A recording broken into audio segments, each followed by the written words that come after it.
სეულ ჩემთვის ძალიან ახლობელი არის 14 წელი არის ზუსტად 2000-2001 წლებიდან ვასწავლი საქართველოს ეროვნულ უნივერსიტეტში. ანუ მე-14 წელია ჩემი ამ კედლებში მოღვაწეობის. საერთოდ ძალიან მორწმუნე არის რექტორატი უნივერსიტეტის და ჯერ კიდევ მაშინ ვიდრე იგი ძალიან პატარა სასწავლებელი იყო მე-20 საუკუნის 90-იანი წლების ბოლოს რექტორმა მიიჩნია ჩათვალა აუცილებლად რომ სასწავლებელში ყოფილიყო ყველა ფაკულტეტზე უკლებლივ პირველი კურსელებისათვის წაკითხული საგანი შესავალი ქრისტიანულ ღვთისმეტყველებაში.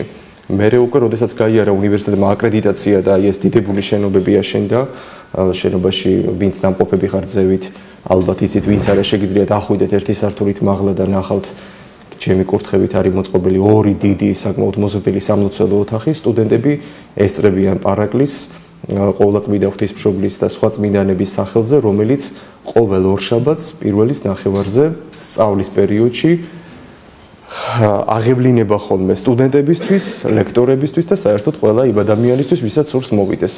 ანუ ზოგადად ეს გარემო საკმაოდ მორწმუნეა, რაც ალბათ იმაშიც გამოვლინდა, რომ დავითიანისთვის მათ გამოყვეს ფართი. მე ვიცი, რომ გარკვეული პრობლემები იყო, როდესაც თქვენ ეძებდით ფართს და ვფიქრობ, რომ სრულიად დააკმაყოფილა საქართველოს ეროვნულმა უნივერსიტეტმა ის მოთხოვნები, რომელი მოთხოვნებიც ალბათ საჭირო იყო აი ამ ნაკრების საზოგადოებისთვის. მეგობრებო, მე არ ვიცი, რომელმა სასულიერო პირებმა რა თემების შესახებ წაგიკითხეს ლექციები, ოთარის წინაშე და თქვენს წინაშე კიდევ ერთხელ ვაცხადებ, რომ ცოტა გავაწვალე დავითიანი, მე ძალიან დიდხანს მირეკავდნენ და უარს ვამბობდი და საბოლოო ჯამში თქვენივე სურვილი იყო, რომ მე ეს თემა წამეკითხა, ისლამი და ქრისტიანობა და არა ვთქვათ რაიმე წმინდა წყლის ქრისტიანულ თემატიკაზე გქონოდა ჩვენ საუბარი. ძალიან რთულია ერთადერთი კუთხით ზოგადად საჯარო ლექციის წაკითხვა ასეთი აუდიტორიის წინაშე. საზოგადოება, რომელიც ჩვენს წინაშე არის წარმოდგენილი საკმაოდ ჭრელია, ალბათ ზოგი სტუდენტია, ზოგი არ არის სტუდენტი, ზოგიერთს უხდება კონტაქტი თეოლოგიურ დისციპლინებთან, ზოგიერთს არა და დაშორებული არის ამ ყველაფერს. ამიტომ ჩვენ უბრალოდ იმის თქმა გვინდა, რომ მე ბუნებრივია, რომ არ ვიცი აუდიტორიის მომზადების დონე და ის ბაზა, რომელი ბაზაც ინტელექტუალური კუთხით გააჩნია სტუდენტების გარკვეულ ნაწილს, რომელიც და საერთოდ ამ წელს საზოგადოებაში რომელიც აქ არის წარმოდგენილი. ამიტომ ჩვენ ბუნებრივია რომ ერთ საათში იბადება კითხვა რომ რა კუთხის ლექცია უნდა წავიკითხოთ ისლამის და ქრისტიანობის ურთიერთ მიმართებაზე. ისე რომ თქვათ ყველაზე საინტერესო და ყველაზე მნიშვნელოვანი საკითხები იყოს გაშუქებული. აი რა სირთულის წინაშეც ვდგავართ მე ამის მაგალითს მე ხლავე მოგიყვანთ. იგივე ამ უნივერსიტეტში იკითხება თქვათ საგანი. სოფლიო რელიგიების ისტორია. ტურიზმის ფაკულტეტის სტუდენტები მესამე კურსზე თქვათ სწავლობენ ამ საგანს ერთი სემესტრის განმავლობაში. თუ ვინმე აქ ესწრება ახლა ჩემი ყოფილი სტუდენტი ამ კედლებიდან დამეთანხმება თუ არა და მე პირდაპირ განგიცხადებთ რომ ერთ სემესტრში ანუ ოქტომბრიდან იანვრის ჩათვლით 4 თვის განმავლობაში ჩვენ გვიხდება უზარმაზარი ენერგიის დახარჯვა იმაზე რომ ყველაზე ზოგადი და ყველაზე მარტივი საკითხები ვისწავლოთ სოფლიო რელიგიებთან დაკავშირებით და ნახევარზე მეც მაინც ვერ ვასწრებთ ხოლმე. გარდა ამისა თქვათ სასულიერო აკადემიაში და სემინარიაში არსებობს მეგობრებო ასეთი საგანი არსებობდა უпростоრად წლების განმავლობაში საგნის სახელი იყო უშუალოდ ისლამი მისი უწმინდესობის ლოცვა კურთხევით თბილისის სასულიერო აკადემია როგორც თეოლოგიური განათლების უპირველესი კერა მიზნად ისახავდა რომ ისლამი ყოფილიყო ცალკე დისციპლინა რომ ბავშვებს ქონოდათ ისლამის შესახებ ინფორმაცია არა საგანში რომელსაც ერქვა მსოფლიო რელიგიების ისტორია არამედ ცალკე სპეცკურსი ისლამი სპეცკურსი ისლამში სადაც იკითხებოდა ყველაფერი ისლამთან დაკავშირებით ამ ეტაპზე ეს საგანი შესული არის ისეთი საგნის მფარველობის ქვეშ რომელსაც ეწოდება შედარებითი ღვთისმეტყველება შედარებითი ღვთისმეტყველება იკითხება სასულიერო აკადემიაში მაგისტრატურაზე პირველ კურსზე მე ვარ იქაც ამ საგნის ლექტორი ისლამის ისტორიაში ანუ ცალკე საგანი უკვე აღარ იკითხება და ძალიან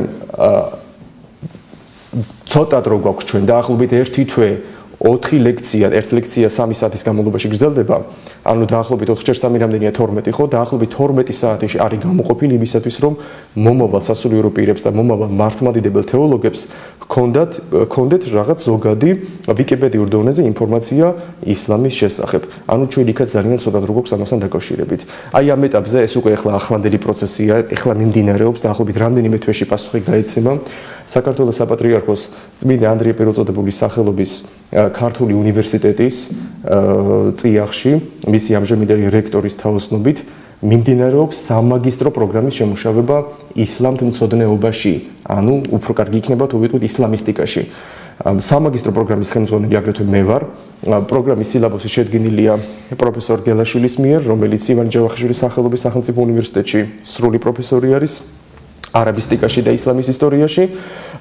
ანდრია პირველწოდებულის ქართულ უნივერსიტეტში ეს პროგრამა უკვე ფაქტობრივად სილაბუსში ბოლო ცვლილებები მე გუშინ შევიტანე და ერთ თვეში დაველოდებით განათლების სამინისტროდან პასუხს, თუ მოვიდა იქნება პოზიტიური პასუხი, ეს ნიშნავს იმას, რომ უკვე ქართულ უნივერსიტეტშიც იქნება სამაგისტრო ხაზი, ანუ ადამიანს შეუძლია პირდაპირ მიიღოს სამაგისტრო ხარისხი ისლამის ისტორიაში. ანუ როგორც თქვენ ხედავთ, ქართულ საგანმანათლებლო სივრცეში სეუდან დაწყებული სასულიერო სასწავლებლების დამთავრებული ძალიან დიდი ყურადღება ექცევა ზოგადად ისლამთან დაკავშირებულ პრობლემებს. ეს მის მაუწყმინდესობამ რამდენჯერმე ხაზგასმით აღნიშნა კერძო შეხვედრებზეც. ამას თავისი მიზეზები აქვს, ჩვენ სტუდენტებს ამის შესახებ ყოველთვის ყურადღებას ვამახვილებინებთ ხოლმე. საქართველოს მოგეხსენებათ არა მარტო საქართველოს, მსოფლიო 21 საუკუნეში 2015 წელია უკვე მოგეხსენებათ, მსოფლიო დადგა ცოტათი უფრო სხვა ტიპის საშიშროების წინაშე ისლამთან დაკავშირებით. ისლამი თუ კი დაახლოებით 30 წლის წინ, 3-ათეული წლის წინ, როდესაც ჯერ კიდევ თქვათ არ წარმოადგენდა, ასე თქვათ, ისლამი ჯერ კიდევ რამდენიმე ათეული წლის წინ თქვათ არ იყო ასეთი შესწავლის ობიექტი მსოფლიოს მასშტაბით. ანუ საქართველოს გამონაკლისი არ არის. აი თქვენ რომ ნახოთ პროგრამები, თქვათ ჰარვარდიდან დაწყებული, დამთავრებული, თქვათ აი კემბრიჯით, მსოფლიოს ყველაზე წამყვან უნივერსიტეტებში, ყველა კოლეჯი, რომელიც გაერთიანებული აი ასეთ უძლიერეს საუნივერსიტეტო სივრცეებში, იქ განსაკუთრებით გამახვილებულია ყურადღება ორჯერ მეტად, უფრო მეტად ვიდრე ოდესმე ისლამის შესწავლაზე, იმიტომ რომ მსოფლიო დადგა ისლამის, ასე ვთქვათ, პრობლემის წინაშე, სხვადასხვა კუთხით, სხვადასხვა ასპექტით. სიღრმე, ერთგვარი უფსკრული, რომელიც გადებულია თანამედროვე მსოფლიოსა და ფანატიკურ ფუნდამენტალისტური მიმდინარეობის ისლამურ დაჯგუფებებს შორის, განათლებული მსოფლიოს წინაშე ბადებს აუცილებელ კითხვებს, თუ რას წარმოადგენს საბოლოო ჯამში ეს რელიგია და რა ტიპის დამოკიდებულება შეიძლება გამოვიჩინოთ ჩვენ როგორც ქრისტიანებმა საერთოდ ამ რელიგიის მიმდევრებს შორის. რა არის მიზეზები, რომელიც ხელს უწყობს მსოფლიოში ამ რელიგიის მზარდ ზოგადად მიმდევრების საოცარ გაზრდას, განსაკუთრებით აფრიკის კონტინენტზე და სამხრეთ-აღმოსავლეთ აზიის ქვეყნებში. სოციოლოგიური, რელიგიის სოციოლოგიის ბოლო მონაცემები, რომელიც ჩვენს წინაშე ჩამოაყალიბებს აუცილებლად სურათს თუ რა ვითარება ჩანს ზოგადად დღესდღეობით პლანეტაზე. გარდა ამისა, არის თუ არა ეს ის რელიგია, რომელიც ასწავლის ძალადობის გზით და ზოგადად იმ საშინელი მეთოდების გზით საკუთარი იდეოლოგიის, საკუთარი პრინციპების გავრცელებას, რასაც დღესდღეობით ჩვენ ხედავთ მსოფლიოში. შორს რომ არ წავიდეთ, აი უკანასკნელ მარტო 21 საუკუნე რო ავიღოთ. 21 საუკუნეში ჩვენ აღმოჩნდით ძალიან ბევრი გამოწვევის წინაშე. აი მაგალითად, როდესაც უკვე მსოფლიოში გაძლიერდა გარკვეული ტერორისტული ორგანიზაციების მიერ ზეწოლა საერთოდ თავისუფალ საზოგადოებაზე და შვიდობაზე, როგორც ასეთი იმ აუცილებელ სანუკვარ ოცნებაზე, რომელზეც კაცობრიობა უძველესი დროიდან დღემდე, რა თქმა უნდა, ძალიან დიდ ენერგიას ხარჯავს. ჩვენ ხედავთ, რომ ჯერ პირველ და მეორე და მესამე ფაქტს ნაკლები ყურადღება მიექცა, მეოთხეს და მეხუთეს ცოტა უფრო გაზრდილი და აი უკვე როდესაც უკვე კაცობრიობა აღმოჩნდა, შეიძლება ითქვას, საშინელი ტერორისტული აქტების წინაშე და ეს ტერორისტული აქტების დიდი ნაწილი მოგეხსენება თქვენ, რომ ჩადენილი არის გარკვეული იდეოლოგიის მატარებელი ხალხის მხრიდან, რომელი ხალხიც თავს დებს ჭეშმარიტ რწმენაზე და აღიარებენ, რომ ამ ყველაფრის უკან დგას ღვთის სახელი, ანუ მეტაფიზიკური სივრცე, აი იქ უკვე იბადება კითხვა, რომ რა საჭიროა ზოგადად არსებობდეს ის რელიგია, რომელი რელიგიაც, თქვათ, თავისი პრინციპების, თავისი სარწმუნოებრივი მოთხოვნილებების დედამიწაზე დამკვიდრებას აი ესეთი მზარდი მეთოდებით ცდილობს.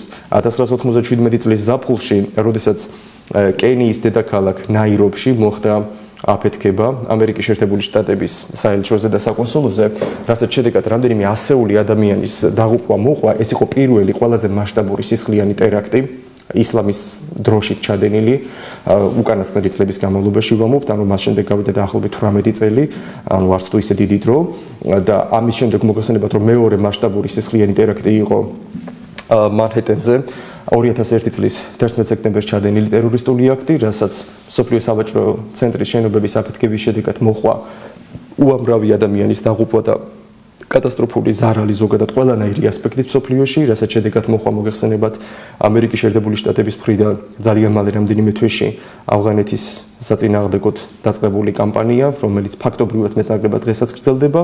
ჩვენ შეგვიძლია ვთქვათ, რომ უკვე აი ასეთმა მზარდმა, უზარმაზრმა მოვლენებმა, რომელსაც ისეთმა ტერორისტულმა აქტებმა, რომელსაც შედეგად მოჰყვა ვთქვათ არა 5, არა 10, არამედ 500, 1000, 2000 ადამიანის დაღუპვა და შეიძლება ითქვას მშვიდობის სივრცეში, მშვიდობიან პერიოდში ჩვენ მივიღეთ ომის შედეგი, ხო? ომი არ არის და უეცად მშვიდობიან დღეს ხედავთ რომელიღაცა ქალაქს, რომელიღაცა უბანს, რომელიღაცა სივრცეს, სადაც დანგრეულია უამრავი შენობა, ყრია გვამი, ვთქვათ, არა 1 და 2, არამედ უამრავი ასეულობით და ადამიანები შედიან რაღაც საშინელ კრიზისში. ეს იმას ნიშნავს, რომ აი ამ მოვლენებმა დააფიქრა მსოფლიო, რომ ისლამი გაცილებით საფუძვლიანად და ფუნდამენტურად უნდა იქნეს შესწავლილი. ეს არ არის, ანუ ლექციები სხვანაირი კუთხით უნდა იყოს წაკითხული. ეხლა წარმოიდგინეთ თქვენ, რომ დღეს სასულიერო აკადემიაში რომ ვინმე წაიკითხოს ასეთი ტიპის ლექცია, როგორცაც თქვა სკოლაში წავიკითხავთ, რომ ისლამი როდის წარმოიშვა, ვინ არის მისი ფუძემდებელი, რა მიმდინარეობები არსებობს, რა არის მათი წმინდა წიგნი, ეს ზოგადი ინფორმაცია, ეს მართლაც რომ სკოლაში უნდა იცოდნენ ბავშვებმა, მაგრამ ბაკალავრიატში და ზოგადად უფრო ანუ მაღალ რანგზე ადამიანებს უკვე მოეთხოვებათ ფაქტობრივად გაცილებით უფრო სხვა სიღრმეებში შესვლა, სხვა კუთხით ანალიზი და სხვა კუთხით დანახვა. ანუ იბადება კითხვა, ჩვენ მაგალითად თუ ისლამზე უნდა წავეკითხოთ რაიმე ლექცია, ისლამის რომელი უბანი გვაინტერესებს, რომელი განშტოება, ზოგადად რა ტიპის ლექცია უნდა იყოს წაკითხული. აი დაახლოებით მაგალითად შეიძლება ლექცია წავეკითხოთ ისლამის ისტორიაში, ისლამის დოგმატურ სწავლებაში, წმინდა წერილის მნიშვნელობა, თქვა წმინდა წიგნები ისლამში, როგორც ასეთი, ისლამური მიმდინარეობები, განხეთქილებები ისლამში, ისლამური სექტები, ისლამური ტერორისტული ორგანიზაციები და მათი შესაბამისი იდეოლოგიები, მისტიციზმი ისლამში, ისლამი და მეცნიერება, ისლამური სახელმწიფოები, ანუ უამრავი თემა შეიძლება 100-მდე თემა ჩამოვთვალოთ სრული ამ სტილს მნიშვნელობით, არავის არ ეგონოს რომ ეს ციფრი გაზვიადებულია და თითოეული მათგანის ირგვლივ შეიძლება მერე გაიშალოს ლექცია. აი მაგალითად, ვინც პედაგოგიურ სივრცეში მოღვაწეობთ, თუნდაც სტუდენტები ხართ და გქონიათ რომელიმე ნებისმიერი საგნის სილაბუსი, ალბათ გინახავთ რომ იმ განათლების კანონის სივრცეში, რომელშიც ჩვენ ვიმყოფებით საქართველოს 2003 წლიდან მოყოლებული, მოგეხსენება თქვენ, რომ როგორც საბაკალავრო, ისე სამაგისტრო საგანი უნდა გაიშალოს 14 თემაში, 14 თემატიკაში ძირითადად. ანუ 14 თემა უნდა იყოს ჩამოთვლილი და ჩვენ ისლამთან დაკავშირებით ყველაზე ზოგად 14 თემას თავაზობთ ხოლმე ბავშვებს სწავლების პერიოდში. თქვათ, ერთადერთი ლექცია, ანუ ერთი თემა, რომელიც 3 საათზე უნდა გაიშალოს, მაგალითად ეთმობა ისლამის წარმოშობას. ან ერთადერთი თემა ეთმობა, ანუ 3 საათიანი ლექცია, არაბული სამყარო ისლამამდე, როგორც ასეთი, ანუ პრაისლამური სივრცე. ანუ ვინ იყვნენ არაბები, როგორც ასეთი, რა რელიგიის მიმდევრები იყვნენ და რა იყო ისლამის წინაპირობები, როგორც ასეთი, რა წყაროები გაგვაჩნია თქვათ ამ რელიგიის შესასწავლად. ну როგორც ოთარი ვთხოვოთ ჩვენი ძირითადი სასაუბრო თემა უნდა იყოს უშუალოდ ისლამი და ქრისტიანობა. დანიშნული მაქვს მე დრო როცა დავიწყეთ, ეს იყო 12 წუთი, ანუ დაახლოებით მაქსიმუმ 40 წუთში დავასრულებთ ლექციას და ყველაზე უფრო მეტად ვისაუბრეთ სწორედ აი ამ კუთხით, ქრისტიანობა და ისლამი, როგორც ასეთი, მაგრამ აქაც კითხვის წინ დილემის წინაშე ვარდებით ჩვენ. აქაც უამრავი სხვადასხვა ინტერპრეტაცია შეიძლება გაკეთდეს და სხვადასხვანაირი კუთხით იყოს წაკითხული ლექცია. ჯერ ერთი ისლამი და ქრისტიანობა, აქ კითხვა იბადება, რომ რა გვაინტერესებს ჩვენ? გვაინტერესებს ის, რომ მაგალითად დიალოგი შეიძლება არსებობდეს ამ რელიგიას შორის, თუ გვაინტერესებს მაგალითად მსგავსება რა არის, თუ ის გვაინტერესებს მაგალითად რომ ისლამმა რა აიღო ქრისტიანობიდან როგორც ასეთი, ან რა დოზით არის წარმოდგენილი ქრისტიანობა როგორც ერთადერთი ჭეშმარიტი მაცხოვნებელი რელიგია, მაგალითად რა სწავლებები აქვს ქრისტიანობას, რა წილი უდევს თქვა ისლამურ სწავლებებში. ან მაგალითად გავაკეთოთ ბიბლიისა და ყურანის შედარებითი ანალიზი. ყოველ მიზეს გარეშე ყურანისტიკა, ანუ მეცნიერება ისლამში თვითონ არის ის ფილოლოგიური მიმდინარეობა, რომელიც სწავლობს ყურანის ტექსტის ისტორიას თავიდან ბოლომდე და ჩვენ ალბათ უმჯობესი იქნება დამეთანხმებით თქვენ გეკითხებით სწორედ ვინც ხართ აქ დარბაზში წარმოდგენილი საზოგადოება, რომ ალბათ ძირითადად მაშინ ორიენტირი ჩვენ ლექციაზე ამაზე გავამახვილოთ, რომ ალბათ ქრისტიანობასა და ისლამზე საუბრის დროს ყველაზე უფრო მეტად ჩვენთვის საინტერესო იქნება საუბარი ყურანისა და ბიბლიის შეპირისპირების ანალიზზე. აი რომ უფრო აი ამ კუთხით გავაკეთოთ ორიენტირი. მე თუ რამე კითხვები დაგებადებათ, მე ღვთისშემწეობით დარწმუნებული ვარ, რომ შევძლებ პასუხისგაცემას, თუ ვერ გაგეცით პასუხი, მიგითითებთ მაინც გზას და კვალს, სად უნდა ნახოთ, რა ლიტერატურა უნდა წაიკითხოთ და მე მგონი რაღაც მეგობრულ სიტუაციაში ჩაივლის ეს ჩვენი ხანმოკლე შეხვედრა. ანუ ყველა რელიგიას მეგობრებო აქვს თავისი რაღაცა საკრალური წიგნი. მოგეხსენებათ ჩვენთვის ასეთი წმინდა წიგნი არის ბიბლია, როგორც ძველი და ახალი აღთმის საღვთო წერილის კრებული, ბიბლიური სამყარო, რომელსაც ქრისტიანები სამწუხაროდ ნაკლებ იცნობენ მართლმადიდებლურ სივრცეში. ყველას გაუგია, ყველას აქვს სახში, ბევრი კითხულობს, მაგრამ როგორც ასეთი ბიბლიური სამყაროს შესახებ ინფორმაცია აშკარად დეფიციტია ზოგადად სამრევლო სივრცეში. ამას ვერავინ ვერ უარყოფს. ხშირ შემთხვევაში ადამიანი შეიძლება 20 წელი ტაძარში დადიოდეს, მაგრამ წმინდა წერილი თავისი არ იცოდეს. ამას ახლა სხვა მიზეზები აქვს და ამის გაანალიზების დრო ამ ეტაპზე ჩვენ არ გაგოჩნია, უბრალოდ ვამბობთ, რომ წარმართულ რელიგიებშიც, ანუ პაგანისტურ რელიგიებში, არაქრისტიანულ რელიგიებში, ანუ იმ რელიგიებში, რომელიც აგრეთვე ჭეშმარიტებაზე პრეტენზიით გამოდიან მსოფლიოში, მათაც გააჩნიათ რაღაცა გარკვეული წმინდა წიგნები, რომელიც უნდა იყოს ყოველ მიზეზს გარეშე ავტორიტეტი. როდესაც თქვა ამ რელიგიის მიმდევარ სურს, რომ რაღაცა თავის იდეა თქვას, გამოთქვას თავისი შეხედულება, იგი უნდა იყოს მეგობრებო გადამოწმებული იმ წმინდა წერილში, რომელიც წმინდა წერილიც მას მიაჩნია ღვთის გამოცხადებად. ეხლა რამდენიმე ასპექტს დავუკვირდეთ. წმინდა წერილის შესახებ, როდესაც არის საუბარი, ანუ წმინდა წიგნის თაობაზე, საკრალური წიგნის თაობაზე. რაზე აქვს პრეტენზია ამ წიგნს როგორც ასეთი?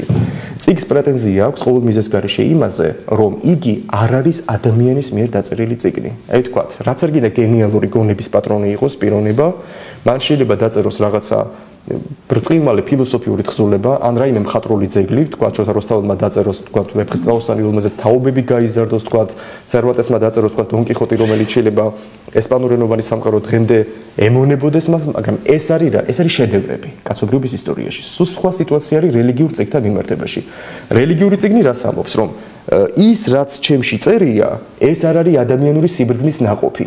ეს არის ზეციური სამყაროს, მეტაფიზიკური სამყაროს, ღვთიური სამყაროდან მოსული მესიჯი ადამიანებისთვის. სიტყვა, რომელსაც ღმერთი თავისი შუამავლების, ან წინასწარმეტყველების, ან მოციქულების, ან რომელიმე შუამავლის ერთის ან რამდენიმეს მეშვეობით ადამიანებთან საუბარს იწყებს. აი მაგალითად ქრისტიანობაში ზუსტად ესეა. პავლე მოციქული ამბობს, საუკუნეების განმავლობაში ღმერთი ესაუბრებოდა ჩვენს მამებს წინასწარმეტყველთა მეშვეობით, ხოლო ბოლო ჟამს მან თვითონვე ინება ჩვენთან მოსვლა. ანუ პავლე მოციქულმა შეაჯამა ძალიან მოკლედ და ლაკონურად ბიბლიის შესახებ ინფორმაცია, რომ თქვა ძველ აღთქმაში ღმერთი ჩვენ გველაპარაკებოდა წინასწარმეტყველთა მეშვეობით. წინასწარმეტყველი მოსე, წინასწარმეტყველი ესაია, იერემია, წინასწარმეტყველი დავითი, ისინი მათ თავიანთ მიერ დაწერილ წიგნებში სული წმინდისაგან გამგრძნობელნი ღვთიურ სიტყვაზე გვესაუბრებოდნენ ჩვენ. ხოლო ბოლო დროს თვითონ მაცხოვარი განკაცდა. ანუ ძე ღმერთი ხდება ადამიანი. ისევ პავლე ამბობს, უდიდესი სასწაული მოხდა, ღმერთი გამოჩნდა ხორცში. ანუ ეს იყო ქრისტიანობის ყველაზე უდიდესი სწავლება და ქრისტიანული რელიგიის ცენტრია, ნერვია ეს ფაქტობრივად, რომ ღმერთი გახდა ადამიანი. ამავდროულად მოხდა მაცხოვრის განკაცება, მისი დედამიწაზე მოსვლა ორი ბუნებით, ღმერთის სრული და კაცის სრული, ორი შესაბამისი ნებით ერთ პიროვნებაში და მაცხოვარმა მოიტანა სწავლება. ან პავლე ამას ამბობს, რომ წინასწარმეტყველები და ბოლოს შუამავალი უკვე ფაქტობრივად წყდება, როგორც ასეთი შუამავალი ვინ არის? თვითონ ღმერთი, რომელიც ხდება ადამიანი. ეხლა დავუკვირდით. იგივე სხვა რელიგიებში თქვა, ეხლა პარალელი გავაკეთოთ, ხო, რახან ჩვენი თემა სწორედ ეს არის. აი ის ჯერ ცოტახანი ყურანს თავი დავანებოთ. აი მაგალითად ზოროასტრიზმში ზუსტად იგივე სწავლება არსებობს ავესტის თაობაზე, რო თქვა ავესტა, როგორც მაზდეიანების მინდა წიგნი, ყოველ მიზეზს გარეშე ეს არის ღვთიური გამოცხადების შედეგი. ამ რელიგიის ფუძემდებელი ზარათუსტრა იღებს გამოცხადებას კეთილი სულისაგან, ვოჰუმანა, რომელმაც მისცა მას სწავლება ბოროტი და კეთილის საწყისების შესახებ, მან წარმოთქვა გარკვეული საგალობლები, გათები, რომელიც არის ავესტას თქვა პირველი ნაწილი და ასე შემდეგ. აი თქვა, ინდუეთში არსებობს ბრაჰმანისტული სწავლება, რომ ვედები, ინდუიზმის წმინდა წიგნები არასდროს არ შექმნილა. ვივეკანანდა თავის ლექციებში ძველი ინდური ფილოსოფიის შესახებ პირდაპირ გვეუბნება, რომ ვედები შეუქმნელია, როგორც შეუქმნელია საერთოდ ღვთაებრივი საწყისი, ისეთივე შეუქმნელია ვედები. უბრალოდ მოხდა მისი დროში გამოვლენა და ვედა მოგეხსენებათ არის ცოდნას ნიშნავს სანსკრიტზე 4 წმინდა ვედა, რომელიც არის ინდური რელიგიის ძირითადი წიგნები. ყურანთან დაკავშირებითაც ზუსტად იგივე შეიძლება ითქვას. ყურანი ისლამის მიხედვით მიჩნეული არის, რომ არის ზეგარდამოვლენილი წიგნი, რომელიც მიეცათ ადამიანებს იმისათვის, რომ ადამიანებმა ფაქტობრივად გაიკვალონ გზა ამ ცოდვით დაბნელებულ წუთისობლში და მოახდინონ ორიენტირება, ანუ იპოვონ ცხოვრების საზრისი. რას აკეთებს რელიგიური წიგნი? რელიგიური წიგნი აძლევს საზრის და მიმართულებას საზოგადოების რომელიმე ნაწილს, ვთქვათ, მუსლიმურ თემს ეუბნება, რომ პრინციპები როგორ უნდა იცხოვროთ, რა შეიძლება გააკეთოთ, რა არ შეიძლება გააკეთოთ, უხეშად რო ვთქვათ, ვინ შექმნა სამყარო და პასუხები ზოგადად ელემენტარულ კითხვებზე, რომელიც თქვენ გაწუხებთ თქვენი არსებობის განმავლობაში. ჩემში მოძებნით. ასე ვთქვათ, ყურანი გამოდის ჭეშმარიტი წმინდა წერილის პრეტენზიით მუსლიმური გარემოს წინაშე. ეხლა 2-3 სიტყვა უშუალოდ აი ამ წიგნის თაობაზე. შეიძლება ხელში ვინმეს წერია, შეიძლება ზოგს საკითხული აქვს, ზოგს გადათვალიერებული. მე ყველაზე ზოგად ინფორმაციას მივაწვდი ჩვენი აუდიტორიის იმ ნაწილს, რომელიც ყურანს მხოლოდ სიტყვიერად იცნობს, ასე ვთქვათ, და შეიძლება მასზე ზედმეტი ბევრი ინფორმაცია არ ქონდეს გაგონილი. ყურანი თვითონ უშუალოდ მუჰამედის ხელიდან არ გამოსულა. მეგობრებო, ტელევიზიის წინაშე კიდევ ერთხელ ვიმეორებ, რომ მე როდესაც ვიტყვი წინასწარ მეტყოლ მუჰამედს, ვინმე მარი ფიქრობს, რომ თქვა ეს მე მიმაჩნია, მე ვარ ლექტორი ამ შემთხვევაში თქვენს წინაშე და მე ვილაპარაკებ მომენტებში თვითონ მუსლიმების სოფხედველობის დამაკმაყოფილებელი ტერმინოლოგიით. გასაგებია, ხო? ანუ თუ ვამბობ, რომ წინასწარ მეტყოლი მუჰამედი, წინასწარ მეტყოლი ჩემთვის არ არის როგორც ქრისტიანისთვის, მაგრამ ვინაიდან მათ მიაჩნიათ, აი ეს იგულისხმება აქ ქვეტექსტი, ანუ ჯანმრთელად გაიგეთ საერთოდ ინფორმაცია, იმიტომ რომ მე არ ვიცი, აქ შეიძლება ზოგიერთი არ არის კარგ მდგომარეობაში ცნობიერებით და ვერ მიხვდეს საერთოდ რაზე გვაქვს ჩვენ აქ საუბარი. შეურაცხყოფას კი არ ვაყენებთ ვინმეს, მე გამოცდილი მაქვს 20 წლის განმავლობაში ყველანაირი ტიპის მსმენელი. ანუ წინასწარ მეტყოლი მუჰამედი პიროვნება, რომელიც ითვლება ისლამის ფუძემდებლად, არ არის ყურანის ავტორი. ეს ეშლება თქმა, მას არაფერი არ დაუწერია. ვინაიდან ყველაზე უფრო მეტად გავრცელებული აზრი, რომ მან წერა-კითხვა როგორც ასეთი არ იცოდა. მაგრამ ეხლა ერთი რამე. ეს ზოგს გონია, რომ არის დაცინვა მის მიმართ, შეურაცხყოფა, ხოლო მუსლიმთა განათლებული ნაწილი ამას სიამაყედ მიიჩნევს. ისინი ამბობენ, მე ერთხელ პირადად მითხრა ერთ-ერთმა მუსლიმმა თეოლოგმა, ის რომ მან არ იცოდა წერა-კითხვა, ეს კიდევ ერთხელ ადასტურებს იმას, რომ ის იყო ღვთიური პიროვნება, რომ ამ წერა-კითხვის უცოდინელმა ადამიანმა შექმნა მონოთეისტური რელიგია, რომელსაც დღეს მილიონობით ადამიანი აღიარებს. მან არაფერი არ იცოდა, ასე ვთქვათ, ჰაერზე იყო და ღვთის გამოცხადებებით მიეცა ამდენი ინფორმაცია. ანუ ის რაც ჩვენ ნაკლად მიგვაჩნია და შეიძლება დაცინვის საგანი გახდეს მის მიმართ, თვითონ კარგი გაგებით მწარე მუსლიმებისაგან ის შეიძლება იყოს ზოგადად საკმაოდ მისაღები და საკმაოდ საამაყოც ამ შემთხვევაში. ზოგადად ორი ძირითადი გამოცხადება არის დაფიქსირებული მუჰამედის ცხოვრებაში, ვიცით ჩვენ ეს ხირას ფაზე მოხდა, მე ზოგადად ეხლა ჩვენ მუჰამედის ცხოვრებაზე ვერ ვისაუბრებთ, დრო არა გვაქვს ასეთი. უბრალოდ მე მინდა გითხრათ ის, რომ მის მიერ წარმოქმნილი ქადაგებების წერილობით ჩაწერის აუცილებლობა მოხდა მისი გარდაცვალების შემდეგ. იგი გარდაიცვალა 632 წელს 8 ივნისს, ანუ მე-7 საუკუნის 30-იანი წლებისათვის ფაქტობრივად ჩვენ ვაწყდებით უკვე ახალ მომენტს კაცობრიობის ისტორიაში. მან არა მარტო ახალი რელიგია შექმნა, ფაქტობრივად ამ ახალი რელიგიის ქვეშ გაერთიანა გაბნეული არაბული ტომები არაბეთის ნახევარკუნძულზე და საბოლოო ჯამში ჩვენ დავინახებთ აი ასეთი ფაქტი, რომ სულ მალე მუჰამედის გარდაცვალების შემდეგ ის არაბი ხალიფები, ანუ მისი რელიგიის, ასე ვთქვათ, საერო და სასულიერო მმართველები, მოადგილეები გააცნობიერებენ ერთ აუცილებელ პრობლემას. რა პრობლემას? ის რაც იმ კაცმა თქვა, ხო შეიძლება რომ ჩვენ დაგვავიწყდეს. მე მახსოვს ვუსმენდი, ამ ბიჭს ახსოვს ვუსმენდი, ამ გოგოს ახსოვს, მაგრამ ამათი შვილები უკვე ამას დაივიწყებენ. ასე რომ მე მგონი დრო არის რომ ეს ყველაფერი ჩავწეროთ, დაიწეროს ეს ყველაფერი. ამიტომ იყო რომ ხალიფა აბუ-ბექრის დროს ეს პრობლემა არ დადგებოდა. ხალიფა აბუ-ბექრი ძალიან მალე გარდაიცვალა. ის იყო მუჰამედის ერთგული მარჯვენა ხელი, ერთად გაიქცნენ მექადან მედინაში. კლასიკური ჰიჯრის დროს, ჰიჯრაც ეშლება თქომე, აი იცოდეთ, ჰიჯრა ორია საერთოდ, პირველი ჰიჯრა ანუ ეთიოპიური ჰიჯრა და მეორე კლასიკური ჰიჯრა, რითაც იწყება ზოგადად ისლამური წელთაღრიცხვა, როდესაც მოხდა მედინაში მუჰამედისა და მისი მცირერიცხოვანი მიმდევრების გადასახლება და ქალაქი მედინა, საიდანაც იყო წარმოშობით მისი დედა, გახდა ის გეოგრაფიული არეალი, სადაც ჩამოყალიბდა ისლამი როგორც ასეთი რელიგია, თემი. მექაში ისლამი იყო ჩანასახოვან პროცესში. ეს იყო წმინდა წყლის ანტიკერპთაყვანისმცემლური და მონოთეისტური იდეების მატარებელი რელიგიური ქადაგება, ხოლო ქალაქი მედინა გახდა ის არეალი, სადაც ისლამმა მიიღო თამამად შეიძლება იყოს დასრულებული სახე. ამიტომ ვამბობთ ჩვენ ასეთ რამეს, რომ ხალიფები უკვე დაფიქრდნენ. აბუ-ბექრის გარდაცვალების შემდეგ მეორე ხალიფა ხდება ხალიფა ომარი, რომლის ერთ-ერთი შვილი ხაფსაც იყო მუჰამედის ერთ-ერთი ცოლი. ამიტომაც ხალიფა ომარის დროს უკვე დაიბადა აუცილებლობა იმასთან დაკავშირებით, რომ მომხდარიყო წმინდა წერილის ჩაწერა. წმინდა წერილი ჩანასახოვანი პრიმიტიული პირვანდელი ვარიანტები სწორედ ხალიფა ომარის პერიოდში გაჩნდა. მაგრამ ხალიფა ომარი მოგეხსენებათ, რომ როდესაც გარდაიცვალა, შემდეგში ხალიფა ხდება ხალიფა ოსმანი, რომელიც იყო მუჰამედის ქალიშვილის რუქაის ქმარი და ოსმანის პერიოდში უკვე აუცილებლობა იქნება იმისა, რომ მიიღოს წმინდა წერილმა, ანუ ისლამურმა გამოცხადებამ დასრულებული და საბოლოო სახე. ასე მივიღეთ ჩვენ ყურანი, ანუ ის ყურანი, რომლის მილიონობით და ასეულობით მილიონი გამოცემა და ეგზემპლარი დღეს ყველა მუსლიმისა და ზოგადად ყველა ამ რელიგიის მიმდევარის სახლში, მაგიდაზე თუ გულში ინახება, არის ოსმანისეული რედაქციის ყურანი. როდესაც ხალიფა ოსმანის დროს ყურანმა საბოლოო რედაქცია მიიღო, ყველა სხვა რედაქცია შესრულებული პერგამენტებზე, სპილოსტულებზე გაანადგურეს, დაამსხვრიეს. რატომ? იმიტომ რომ აღარ მომხდარიყო ტექსტთან რაიმე არეულობა, შეუსაბამობა და ასე შემდეგ. ეხლა თქვენ ალბათ მიხვდებით, რომ ასეთი რელიგიური წიგნი, რომელიც საკმაოდ რთულ პირობებში ჩამოყალიბდა და საკმაოდ ძველ ზეპირ გარდამოცემებზე იყო დამყარებული, ძალიან სწრაფად უნდა მომხდარიყო მისი სრული რედაქტირება, მან განიცადა ძალიან ბევრი ცვლილება, შეიძლება გარკვეული იყოს, ასე რომ აი მეცნიერებას 19 საუკუნიდან მოყოლებული დაჭერდა უზარმაზარი ძალისხმება, უზარმაზარი მუშაობა იმასთან დაკავშირებით, რომ მიეღოთ ყურანის ნამდვილი დედანი, ანუ უძველესი ვერსია, უძველესი რედაქცია. იყო ასეთი გერმანული წარმოშობის უდიდესი მეცნიერი თეოდორ ნოელდეკე, 100-ზე მეტი მონოგრაფიის ავტორი. ეს იყო ნიკო მარი და ივანე ჯავახიშვილი ერთად აღებული გერმანიაში ადამიანი, რომელმაც დაწერა გამოკლება სამტომიანი, სამტომად ყურანის ისტორია, ყველა ხელნაწერი, ყველა რედაქციის ურთიერთშეჯერების შედეგად მან გამოგცა დღემდე სამაგიდო, საუკუნეზე მეტი გავიდა ამ წიგნის გამოცემიდან, მას ხელს ვერავინ ვერ კიდებს, იმდენად ფუნდამენტური პრინციპები წარმოადგინა. ნოელდეკეს ნაშრომი ყურანის ისტორია არის, შეიძლება ითქვას, ყველაზე ფუნდამენტური და ყველაზე საფუძვლიანი და სიღრმისეული გამოკლება უძველეს პერიოდში, 19 საუკუნეში დაწერილი ყურანის ირგვლივ.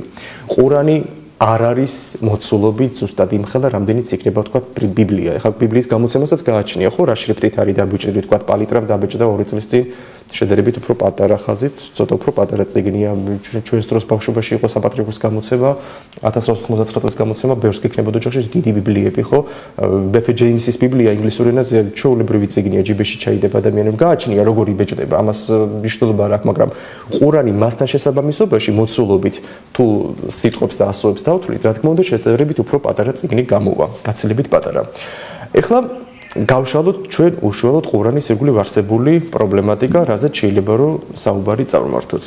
ყურანი მოგეხსენება თქვენ დაწერილი არის მეგობრებო არაბულ ენაზე. იგი იყო პირველი პროზაული ძეგლი, რომელიც საერთოდ დაიწერა არაბულ ენაზე. არაბები მანამდე ძირითადად პოეზიას ქმნიდნენ.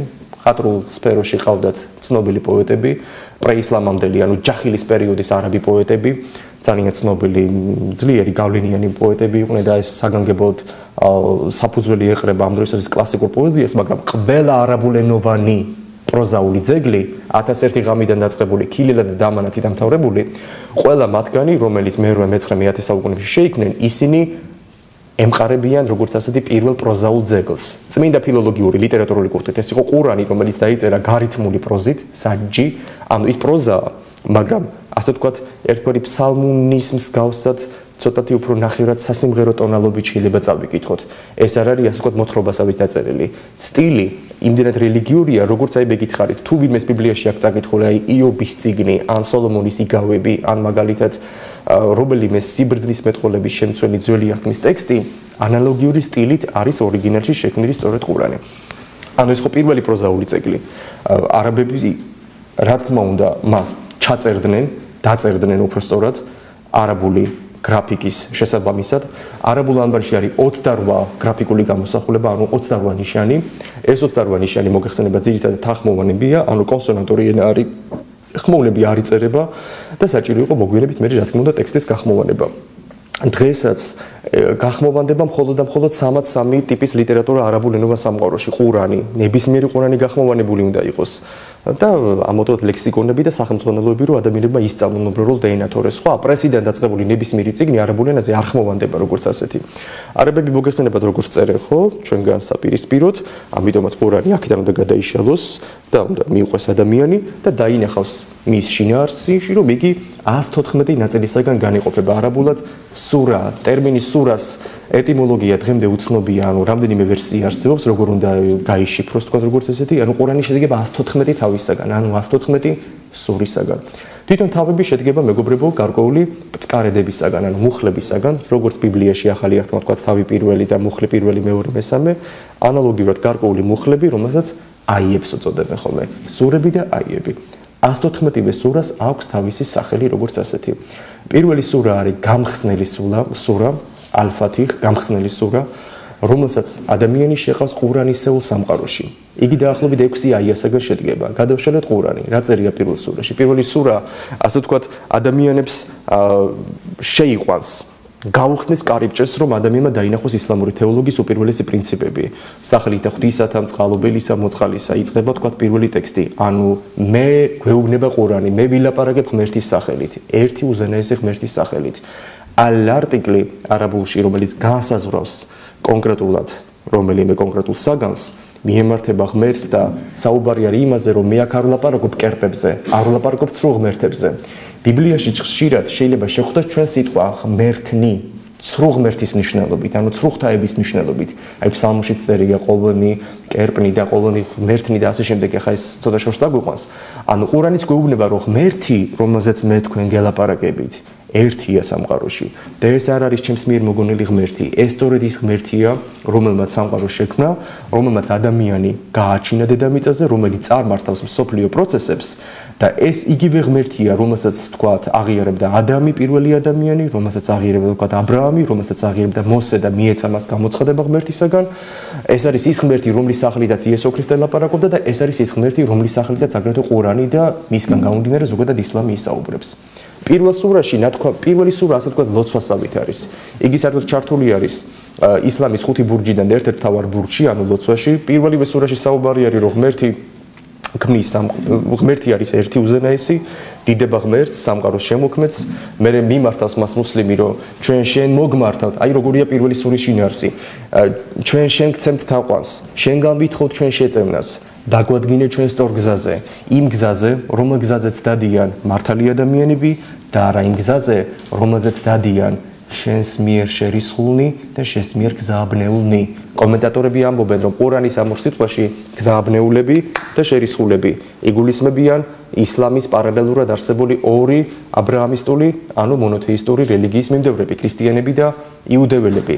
ებრაელებს ყურანი უყურებს საკმაოდ მკაცრად, საკმაოდ ცუდი თვალებით, იმიტომ რომ ებრაელებმა მოგეხსენებათ ძალიან ნეგატიური როლი შეასრულეს ზოგადად ისლამის ჩამოყალიბებაში, ისინი დასცინოდნენ მუჰამედს განსაკუთრებით მედინაში, მის მიერ ქადაგებებში დაშვებული უამრავი შეცდომის გამო, ამიტომაც იუდაიზმი ამავდროულად ყურანმა ებრაელების მუჰამედისადმი დაცინვაში უცებ იპოვეს პარალელი ქრისტიანობასთან. ქრისტიანობაშიც მოგეხსენებათ, ახლა იესო ქრისტე არ მიიღეს ებრაელებმა. ძველ აღთქმაში კი წერია, რომ ებრაელები უმეტესად ყურს არ უგდებდნენ ღმერთის ხმას, წინასწარმეტყველებს ქოლავდნენ. იესო ქრისტეც ხომ ამბობს სახარებაში, იერუსალიმო ჩამქოლავო წინასწარმეტყველთა, ანუ რისხვით მოიხსენიებს ხო იერუსალიმს. ეს პასაჟი კარგად გამოიჭირეს მუსლიმებმა თქვეს. აი ხედავთ, ეს არის ტომი, ერი, რომელზეც არაფერი არ შველოდა არასდროს. ღმერთი გამოცხადებას აძლევდა, ესენი ოქროს ხბოს სცემდნენ მაინც თაყვანს. ღმერთი მათ ეცხადებოდა და ესენი ღმერთის მიერ წარმოგზავნილ წინასწარმეტყველებს ქვებით ქოლავდნენ. ღმერთმა იესო ქრისტე გამოაგზავნა, არ მიიღეს მისი სწავლება, აგერ მუჰამედი მოვიდა და არჩევსას არიგებენ. ასე რომ ანტიებრაული განწყობა მეტნაკლებად მას წითელ ზოლად, მაგრამ ზიგზაგისებურად გასდევს მთელი ტექსტის განმავლობაში. რაც შეეხება ქრისტიანობას, ამისთვის საგანგებოდ იცის ყურანი როგორც ასეთი.